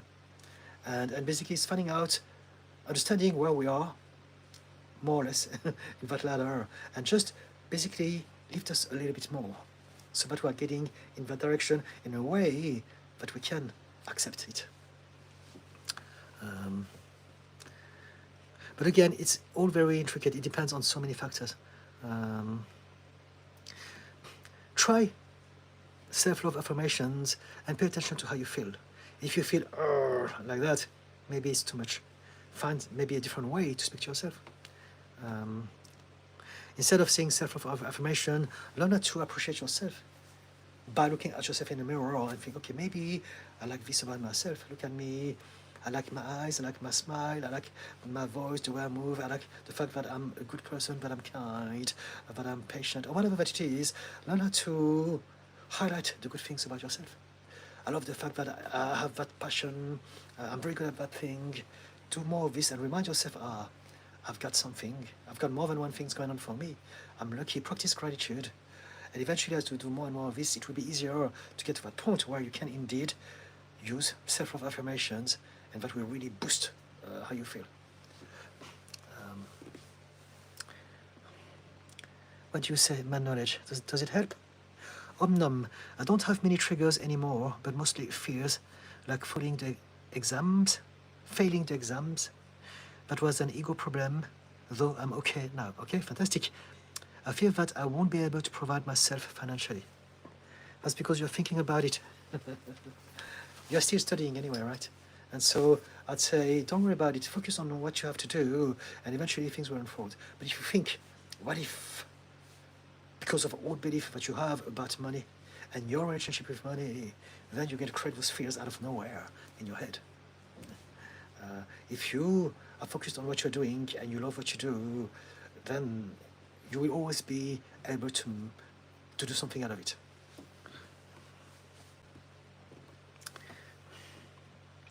Man knowledge, I'm sorry to have you ask you the same question. Please can you explain again how I can stop feeling ashamed of my past behavior? Okay, I can repeat this. By reminding yourself that whatever you've done in the past that you're ashamed of, you did it because that's all that you could do then, based on what you knew then. That's it. Omnom, I don't like talking about the few triggers I have, but when I tell someone no and they don't listen, mostly in PE, physical exercise, or at the doctor's, like lifting me or touching my hips or feet, physical things. Let's read this again. So we're talking about your triggers. You are being triggered when you tell someone no and they don't listen, especially when they touch you, right? Have you had some difficult situations in your past to do with being touched with your body or with being seen? That would tell me that at this point in time. Christine, 100% heart emoji, thank you. Omnom, or when I have a bad feeling about someone and they keep getting closer, despite me setting boundaries, mostly creeps. Sometimes people who don't understand how serious I mean by boundaries. So boundaries is not about you telling people what you don't like. Boundaries is about you telling them what you are going to do if they don't behave differently. Right? And so what you're telling me is that you don't know how to set boundaries yet. So let's talk about this. They keep getting closer despite me setting boundaries. Setting boundaries is pointless if you don't apply them. If you say, stop, no, otherwise I'm going to call the cops. That's how you apply a boundary. If you just say, I don't like it, and they keep coming, it's pointless. They're going to keep pushing because they're going to realize that they're just talking, they're not taking any action. And so boundaries is precisely you telling them what you're going to do if they keep doing whatever they are doing. Right? So just by referring that is reminding you that you have power. Set the boundaries and then apply them. If there are creeps, tell them, if you keep doing this, I'm going to report you. Or do whatever that you can do in that moment to get them to understand. But it's not on, right? Some people will not understand how serious your boundaries are until precisely you take action on them. If you take action, now they're going to think, oh gosh, they really mean that. It was serious business. But you have to take action. If you don't, they will never take you seriously, of course, because you are just talking, you're not doing anything. Right? So make sure that when you set boundaries, you do tell them, you give them a warning, and then you apply that thing that you said you would be doing. I hope it helps. DJ Shaggy. So reactions are still emotional. Yes, of course. A reaction is always emotional. We're reacting. It's subconscious. We don't. There's no cognitive input when we react, and so it's all emotionals. Absolutely. In that moment, but learning from them before and after to have different reactions. Yes, yes. Thank you. Yes, exactly that. Yes, that kind of makes sense. Thank you for that clarification. Fantastic. Thank you, DJ Shaggy. Stanley Almond. Who is this guy? Who are you talking to? Okay, I see now how important it is to look at these roles and our role models. Have you Seize the Day yet? I highly recommend the 1986 movie immensely to everyone who has parents like this. I haven't now. I haven't got a chance. I don't have much time for movies, I'm afraid, or television.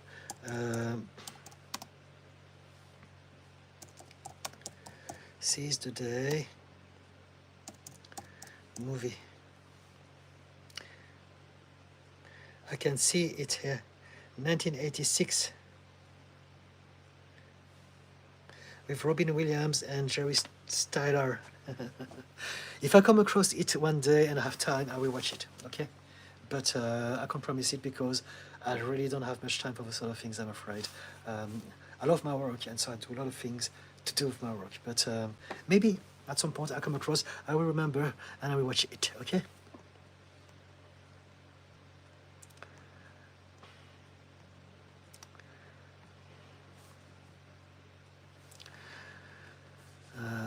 Okay.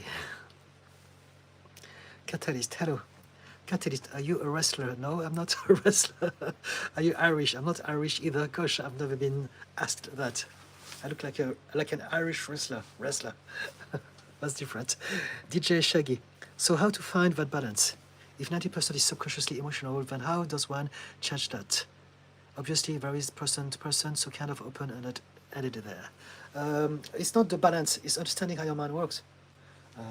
It's like it's like anything. You have different components that get something to function. If you understand that your mind is mainly emotional, you learn about emotional intelligence. This is very, very important for everyone, and it's something that no one teaches anyone else. And so everyone knows about IQ, about cognitive, rational, logical, mathematical intelligence, but no one knows about emotional and intuitive intelligence. And so how do you fix that? By learning about those things.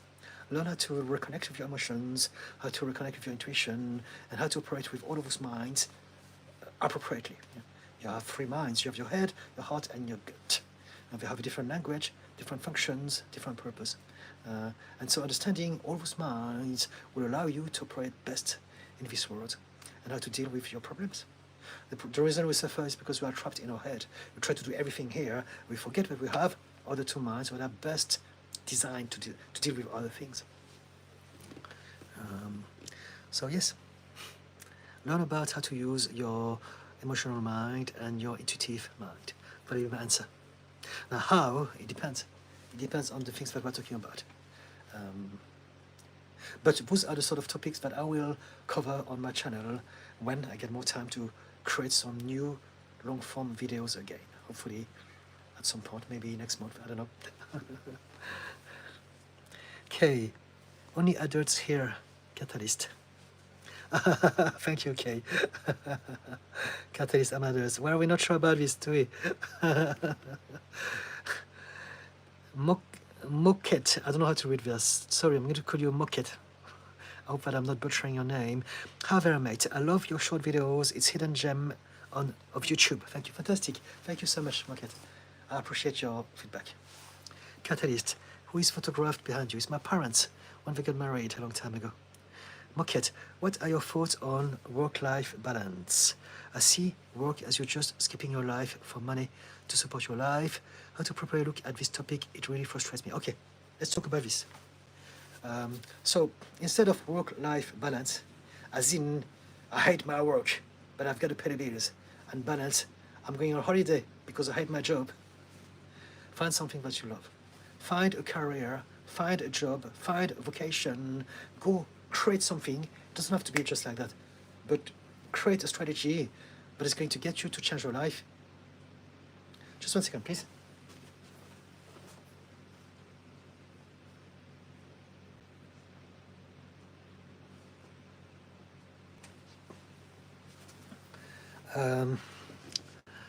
Sorry, what was I? Find something that you love so that you don't need to have that dilemma. You only have one life as far as this life is concerned. And so you shouldn't be hating your job. You shouldn't be doing something just to pay the bills. You're here in this life to explore yourself, to find out what it is to be a human being, to find out how it is to be you as a person, based on your start in life. And so really my advice to you is be kind to yourself and realize that you deserve to enjoy what you do. You deserve to enjoy your work, whatever it is. It doesn't have to be your dream, your passion, your purpose. If you can, it's best, but at least doing something that you enjoy. And that will minimize the need for you to go on holiday because you are so burnt out of the job that you hate so much.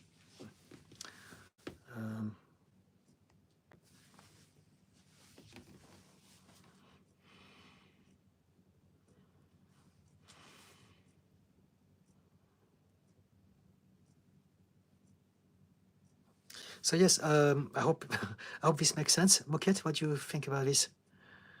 I see work as you just keeping your life for money. No, we don't want to do this. If you work just for money, not only are you going to waste an opportunity to do the things that you're very good at, but you're going to be very, very unhappy. You're going to sacrifice your health, your time, your happiness. You're going to be grumpy. You're going to be irritable. You're going to be affecting your family, the people that you love around you because of your state, because of your life, but it's not satisfying to you. And so that's why it's also very important for you to do things that make you happy.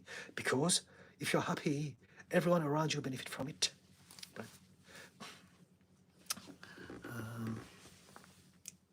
What do you say, Moquette?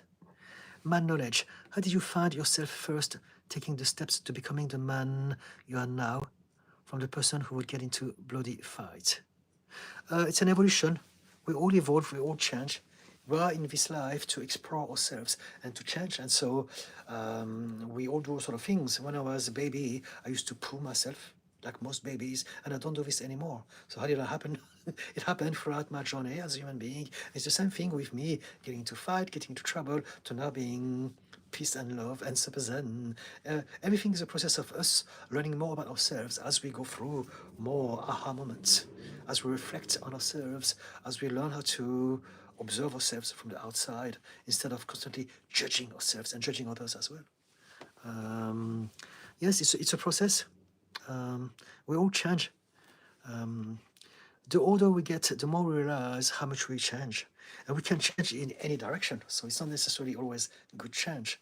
But we do change for sure because it's the nature of life and the universe. Everything in the universe changes. Everyone changes. The universe expands itself continuously and constantly, and so must we. If we don't grow, if we don't expand, we're going to be left behind. And so, yes, how did you find yourself taking the first step to becoming the man? I didn't take the first step. It was always ongoing. It was more about the steps that started from the moment I could walk, if you want, to recycle your analogy. So, yeah, so can you see this mad knowledge? Okay, I hope you can. It's based on a 1950s book by Theodore Cook, ahead of its time and the damage done by an emotionally immature husband and father. Love your work, Didi. Thank you so much, Kay. Thank you. At some point, I'm sure I will come across it and I will watch it. In the meantime, to be honest with you, I've got clients every day and, you know, whatever you're talking about, I see that within those cases. But I understand. I appreciate Robin Williams, and I will make sure that I put a mental note to, if I ever see that movie, to give it a chance. Thank you. Moket, thanks. Thank you, Moket. Josiah Lawrence. Hello, Josiah. Hi, Didi. Why do you think making sacrifices for a greater cause is a waste of life? Because for the vast majority of time, so there are some exceptions, but for the vast majority of time, people are conditioning other people to do the dirty job for them. And so, for instance, if there's a war, the old men, old, rich, fat men who are going to tell other young men to go to war, sacrifice yourself for a greater cause, because they want to maintain division and they can't do this. So they are basically luring them into that false idea of glory when they are really sending them to being butchered. So that's an example. There's tons of examples of when people are creating the narrative of a greater cause, that is just manipulation. And so if your parents told you that you must sacrifice yourself for a greater cause, as opposed to being happy and enjoying your life, they have failed you. Because we come into this life to enjoy our life, to find out what it is about who we are and what we are good at. And so maybe some of us will be very heroic and believe that this is what I want to do. I want to save the nation or whatever that it is. And so for those people, good for them. But it's not because the parents told them, it's because they had it in them already.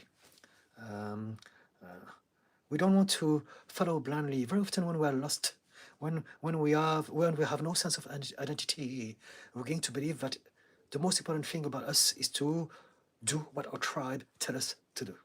So religions are very good at that. They've been doing this for a long time. But we are not here for that. We're not here to please others. We're here to live our life. And if we live our life and it pleases others, bingo, jackpot, fantastic. But we don't want to sacrifice anything. No one is here to sacrifice anything. We don't have to sacrifice anything to get where we want, not in 2025. Now we can work together, we can use our intelligence, our compassion, our empathy to get things done without anyone to have to make sacrifices. Does it answer your question, Josiah? Again, everything is contextual. So it depends. What did you have in mind? Maybe you have something that I would actually agree on. Do you have an example of where making a sacrifice for a greater cause is good? Because to me, it's not. If a person tells me, again, I'm thinking about war, if you have to go to war, then there's no goodness in that. It's a false glory. No one who went into war, I mean, bare few exceptions, wanted to go to war. They did it because they had no choice. They were forced into, they were pushed into there. People glorified the older days. Oh, back then, men used to go to war. No, they were forced into it. They hated it. They suffered from it. They had some PTSD. They were killed. No one liked it. No one ever liked it. It's just a false narrative that is trying to get people who are naive or people who are lost to do this because they don't have anything else. It's like people who believe that their football club is everything. Their religion is everything. My community, my tribe is everything, because they don't have a sense of identity, a sense of self. They've never been taught how to be thinking independently. And so they need that to know that they belong to a group, and they are manipulated in that respect, sadly. Does it make sense? Do you agree with me or not? I'm happy to have a conversation. I'm sure that there are some aspects where it actually could work. There are always exceptions to every rule. But from a general perspective, I don't believe that idea of stoicism, heroism, sacrificing yourself for the good of everyone. I think this is rubbish. You do what you have to do. But it's not something that you choose to do because you believe that it's a better choice. In those moments, people do just the only thing they have to do.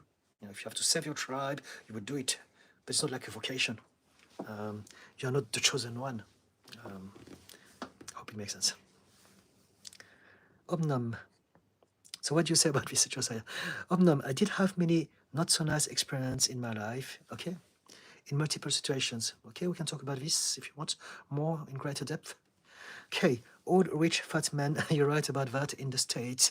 Pride go before the fall, spot on Diddy. Okay, thank you, Kay. I'm glad you appreciate this. And thank you for the little hearts, probably from you, from someone else. Rohan Azim, I love you. Okay, thank you, Rohan. Hi. Your hubby. I'm not sure what you're talking about by your hobby. Are you asking about my husband? My husband is chilling in the living room, watching some telly. Moket, what do you think about anti-nationalism? It is very interesting to hear your opinion. I am impressed by your ideas. I wonder what you think. Is it ethical to bring new people to life without their agreement? Anti-natalism. You mean anti-abortion, right? That's what you mean. What do I think about people who are preventing women to have abortion? Is it ethical to bring new people to life without their agreement? I believe that within a certain time, people should have abortion if they believe, women should have abortion if they believe that it's a better choice for them. Simple. Because so many people's lives are destroyed when they're taking the wrong choice in that moment, for both the mother and the kids, right? And so I believe in abortion, if to make it clear. I believe that a lot of religious zealots in America lately have been very vocal about it, and I believe it's wrong. Like there's a girl who, I mean, people who are raped. I'm saying raped because I don't want to be censored by the AI robots. But I think you understand what I mean. Women are being raped by men. They have babies they don't want, for instance. But the anti-abortion law forces them to have the babies, and this is horrible because it's going to affect the mother and the kids and everyone. Yeah, it's pointless. It's just ridiculous. There are so many people in this planet already who need love, and they don't get that love. And all those people are thinking about are fetuses. And so, yeah, I believe that to me, it's ridiculous. And again, it's based on old rhetoric, religious stuff, but it's not about the babies. People who come up with those dogmas don't care about the babies. It's about controlling people and maintaining them into that visual, that idea that this is the perfect family system, this is the perfect religious system, and everything should be respected to the T, otherwise it's wrong. So they have a system. People who are growing up in cults like that, they can't think for themselves because they've been brainwashed to believe that. So they really believe everything that they're being fed. And nothing of this makes sense. But it's just a system to keep controlling people mentally. Again, there are good people, there are bad people. We are the good ones, they are the bad ones. We do this like that, they do that like that. So everyone who don't believe in what we believe, they are the bad ones. Or the bloody trans people, oh, no toilets to them. It's ridiculous. Let them be, why not? They're just people like you and I. But they are using all of those things to yes, just to control people. I can talk more about this, but I will need you to give me more. But I hope that what I've said so far made sense. Fanny Magnet. For the past 2 years, I have been constantly facing setbacks. Now I don't have any confidence in anything I do. What is your take on failures? There's no such thing as failure. Failure is a myth, it's an illusion, it's a belief. Because if you think about everything is contextual. And so failure could exist within a very specific context. And so if you want to win a race, you're in a competition, there are rules, there are competitors, you know exactly what to do in order to win. Then you may think, okay, I didn't win the race, it's a failure. But then again, if you are a sports person, you will never see it as a failure. You will see it as an experience. What can I learn from that? How can I do it better next time? And so basically failure is born from learned helplessness. If I didn't succeed the first time, it means that I'm a failure. Not only I can never do it again, but I'm wrong, I'm bad, I'm broken, there's something wrong about me. And what I would suggest to you is to change that perspective. You can have a different mindset to approach this and say to yourself, everything is a lesson. I'm not a failure. Why? Because you come into this life to experience yourself as a human being. So what it means is that as long as you're alive, you're always learning, you're always growing, you're always expanding, you're always enriching your life. So nothing is a failure. Everything is a lesson, if you can look at it like that, right? And most importantly, you are not a failure. We can do things that are not what we expect, but it doesn't mean that we are not able to do those things. There's a difference between what we do and who we are. So guilt, for instance, is when we do things that we don't like. Shame is when we believe that we are wrong. And so if you say that you're a failure, it's shame, and it's a terrible thing. You don't want to believe that. See yourself as someone who is experimenting things, who is exploring their life, discovering stuff, and nothing is a failure. If you believe in failure, it's only because of one reason. Because some people have told you that, and you believe them. Maybe your parents, maybe society, maybe whoever that you looked up to when you were younger. They told you that if you don't do that, you're a failure. Or maybe they didn't tell you, but you observed them behaving in their own life, and you picked it from them. And so that ended up being your logic, your belief system. And now you believe that because I didn't do that the way that I wanted to, then I'm a failure. And it's just a belief. The more you tell yourself that, the worse you will feel, and everything will go down, because we are limited by how we feel. If we feel good, we expand our mind and our potential. If we feel bad, we're restricting, we're closing ourselves in, and we're making everything worse. And so I'd say to you, change that belief. Tell yourself, I've never failed.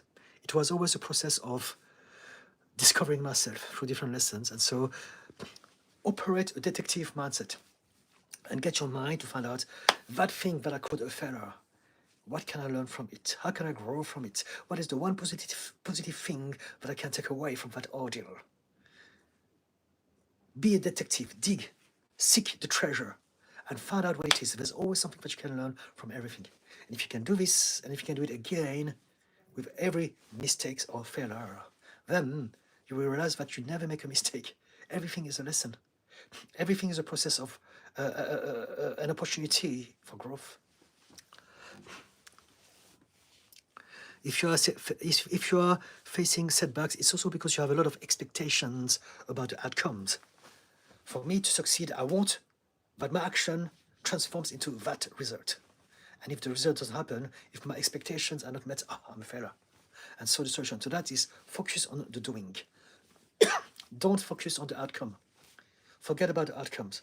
Forget about your expectations. Because as long as you are telling yourself, are we there yet? Are we there yet? Are we there yet?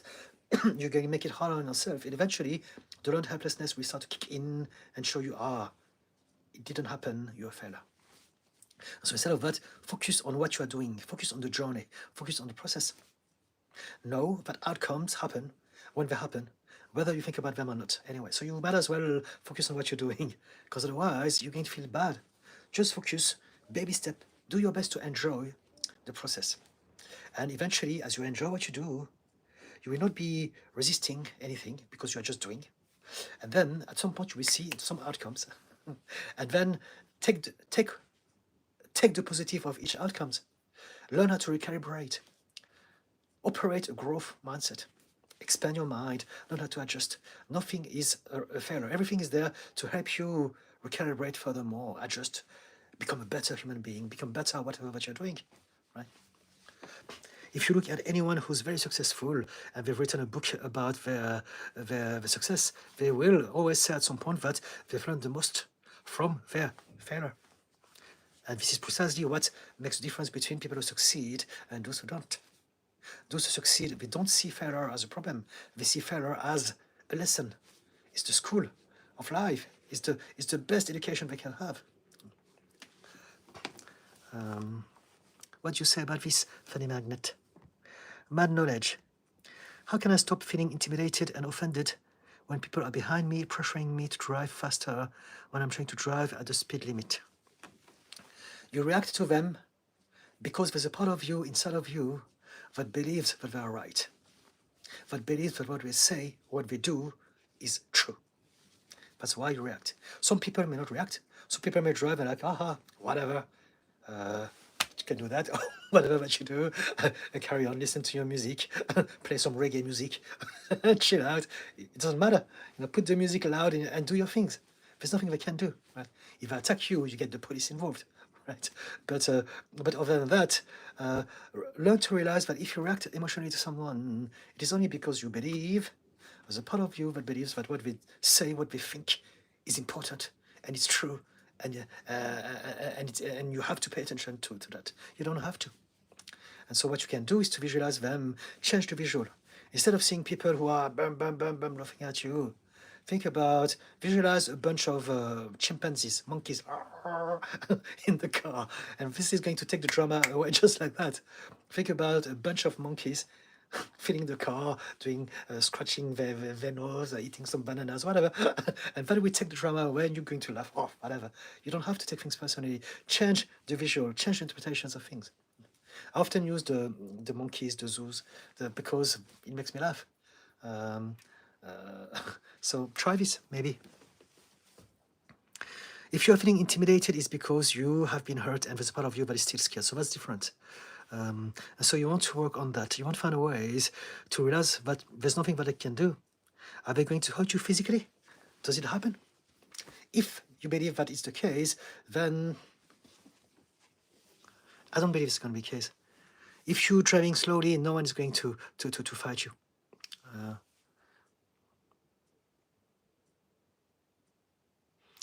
It doesn't matter if they're pressuring you. Stick to the speed limit, ignore them, and visualize, again, a bunch of monkeys in the car, right? Or a bunch of aliens, or a bunch of whatever, whatever makes you smile, that can take the pressure away. Sam, hi Didi. Hope everything is good. Much love, man. Thank you, Sam. Sam, totally agree. Attack on women's right is such a backwards way of thinking. Gosh, I may be very much behind. Guys, just so you know, this is live. Sometime I'm behind the comments. It's 11 minutes past 10 UK time in the evening. So I will get to your comments. Moquette, let him cook means that you do a great job, mate. All right, thank you. I didn't realize this. I thought that it was derogatory, like someone mocking me with some new youngsters jargon. So I'm glad that it wasn't the case. Let him cook. It's positive. Okay, thank you very much. Fantastic. Next time I will remember this. Sam, everybody has to learn. Remember, everybody has to start from somewhere. Yes, absolutely. We all fail. I'm not a perfect person of any sort. Just 1 second. It's a bit hard. I'm going to put the fan on.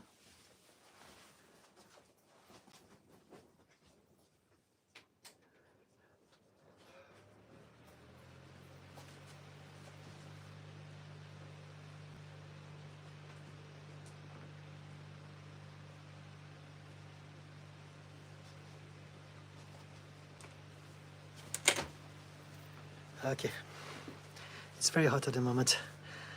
Today was 26 degrees in London. Okay, I love your observation of the word failure. It's subjective and judgmental and an opinion. Yes, absolutely. When people call people a failure is when the seed is planted in childhood. Yes, don't call names. Yes, absolutely. If they call people a failure, it's because they've been called failures and they're projecting that on others. Whatever people say to you, whatever they do to you, is always, always, always a projection of something that exists inside of them. And so it's not the truth, not necessarily the truth, right? You don't have to give it any importance. It's only them expressing themselves based on what, on their own experience of the world. Sam, through failure we can succeed. So some people say that, but I would actually get rid of the word failure altogether. Failure is a negative word. If you say failure, you can create a picture that is against your body to feel disempowered. So I would say change failure. Listen, experiences, right? Why make it hard on ourselves? Words are very impactful. Every time that you say a word, every time you think a word, every time someone says a word to you and you get it in your head, that word creates a picture. It can be a subconscious one, but there's a picture that will get your body to elicit some chemical reactions that will make you feel something related to that picture.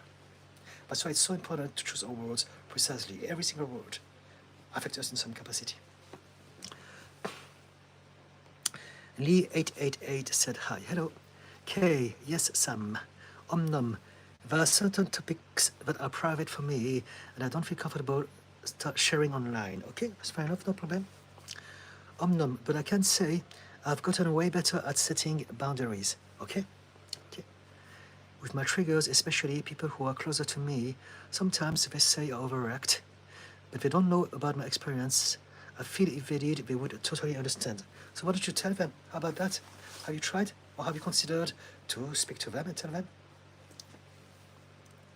That would be a game changer, wouldn't it, in regards to a relationship? Okay, are we there yet? Where are we supposed to be? If you think about it, it's always running in the background somewhere.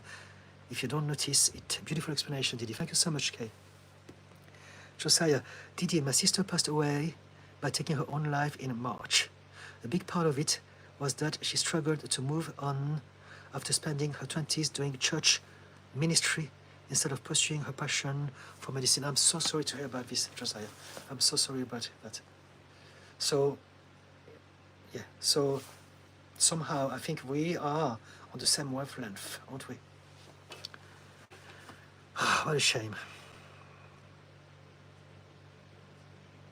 So this is precisely what I was trying to say, as in a very powerful example of it. I don't talk about them much because I don't like the way I am seen or treated afterwards sometime. You don't talk to them because you are worried about how they will treat you afterwards? Is that correct? Josiah, after leaving the church, she became extremely depressed. Eventually, she ended her life. Do you think most of her disappointment and resentment come from feeling like she wasted her life on a greater cause? Yes, on a greater cause. So you see, that cause was not for her. People chose that cause for her. You said it yourself, she wanted to do medicines, science, and instead she ended up being a priest or minister of some sort. And so this is totally different lifestyle. And so maybe she felt she had to do this to please her parents, to please the community, to please the belief that she's been given at birth from that community, and it didn't work out for her.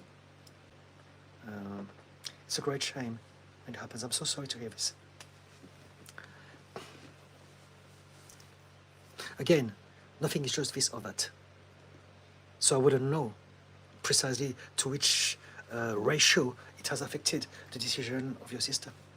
But I believe that it's one of the big ones because it's to do with the whole lifestyle altogether. And also it's quite extreme. The discrepancy between medicine and church is extreme. It is as opposite, as far away as it can be, right? Hey, good evening. I am Titi. Turai. Oh, hello. Yes, we talked, I think, this afternoon, didn't we? Much love. Your voice and the way you speak helps me in recovery. Fantastic. Thank you. I am very grateful meeting you. Thank you so much. I am as well. I will pray for you, but you get whatever you want. Okay, thank you very much. It was very kind of you. And the information you share is relieving. Thank you. We talked about addictions, didn't we? We can talk more about this if you want. Although it's starting to get late, I'm going to say. I need to finish the comment, but I've been here for a couple of hours now, I think. Maybe it's time for me to start to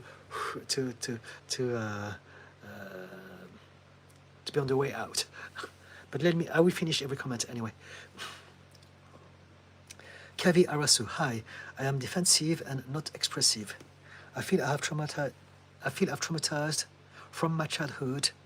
I want to be expressive and a bit confident with society. Do I need tech therapy with help? So what you want to do is to learn about yourself. Therapy does help a lot, but you have to find the right person with the right system. So it's quite complicated. But I would always suggest therapy if you understand about your options. You need to do your own research and understand what stuff are there. And then once you understand what sort of system would work best for you, next you need to find the right person, because a tool is just a tool. And it's nowhere near as important as the person that's going to use it on you. And so whether you go for RTT, EMDR, internal family system, schema therapy, or any system at all, you want to find someone that you can connect with at an emotional level. And so if you can connect with the person, if you know that they know what they do, that they care for you, that they're doing it for the right reasons, and they have the right tools, then you can go for it. Now, on the side is that we are all different and we can learn different things from different avenues. And so it doesn't have to be necessary for therapy. Therapy is the shortcut if you find the right person with the right toolbox. Alternatively, you can learn about the mind, you can read books, you can find some information on YouTube, you can download some audiobooks, you can learn about meditation, mindfulness. There's tons of things that you can find out for free now. AI, YouTube, there's so many information out there. And so you can go on a journey of self-discovery, basically. But if you can have access to therapy, that would be my first option, absolutely.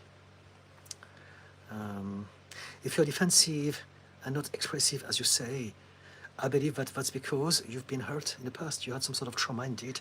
And there's a part of you that believes that you're still being attacked.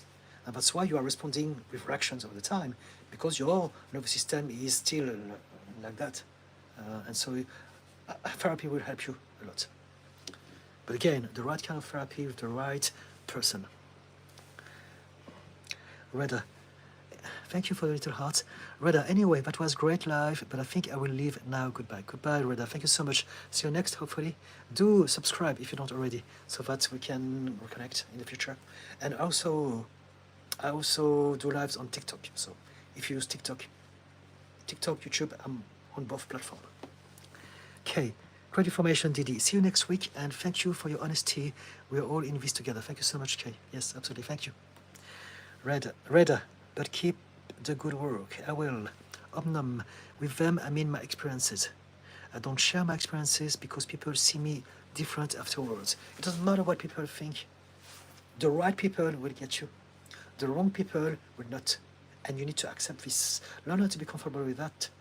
Don't try to be accepted by everyone. Not everyone will accept you. It's impossible. Not everyone will like you. Not everyone will appreciate you. And it's okay, because there are zillions of people. So you don't want to spend your life trying to please people who don't like you for who you are. You want to attract people who will love you no matter what you do. This is what you want to do. You want to redefine your circle of friends and families and social acquaintances, so that you don't need to pretend to be someone else anymore. You don't need to hide, to mask, to be someone else that you're not, right? That would be my recommendation. Yeah. Think about it and see if you could maybe start a journey in exploring being more authentic and not giving a damn of what people think. And their reaction will tell you whether or not they deserve to be in your life. You choose. You don't have to have everyone. I think it's much easier to let go of the difficult people in our lives who expect us to be someone else, and to invite those who can accept us just for who we are. Thank you for the little heart. Lee 888. This is my first time watching you. Thank you, Lee. I'm glad you hopefully enjoy it. A, you made me feel safe and helped me heal, but I don't want you to get tired. I love you and your work. All the love for you. Thank you so much, A. Thank you. Yes, okay, so I think it's time for me to go, maybe, right? That's what it's saying. Guys, I love you all. Thank you so much. I'm going to go now. Thank you for everyone who's been on that live. I will come back again. I'm not sure what time. Again, I'm trying my best to be live both on TikTok and YouTube as often as I can. But because of my schedule, it's got to be whenever I can. And so with YouTube, there's one thing that I do, at least, is that I schedule it hours ahead. So if you subscribe to my channel, please do. I will appreciate your support. Then, when you go on YouTube, within any days, you would see whether or not I have scheduled a live at some point in the afternoon or the evening. Right? So that will give you an indication of when to join me if you happen to be around. Other than that, that's it. I'm on TikTok as well. If you have any questions, just ask me on my post on this video. If you find it useful, do get your friends involved if they need help, so that they may use my help. And if you need any more details about me as a therapist and coach, there's a link on my bio. I think if you click it, it takes you to my website, and you can explore it, and we can organize a free discovery call if you want to work with me. Okay? Let me read the last comments. Christine, thank you for everything. Thank you, Christine. Lee 888, I enjoyed it. Thank you so much. Thank you. Guys, I love you all. Look after yourself.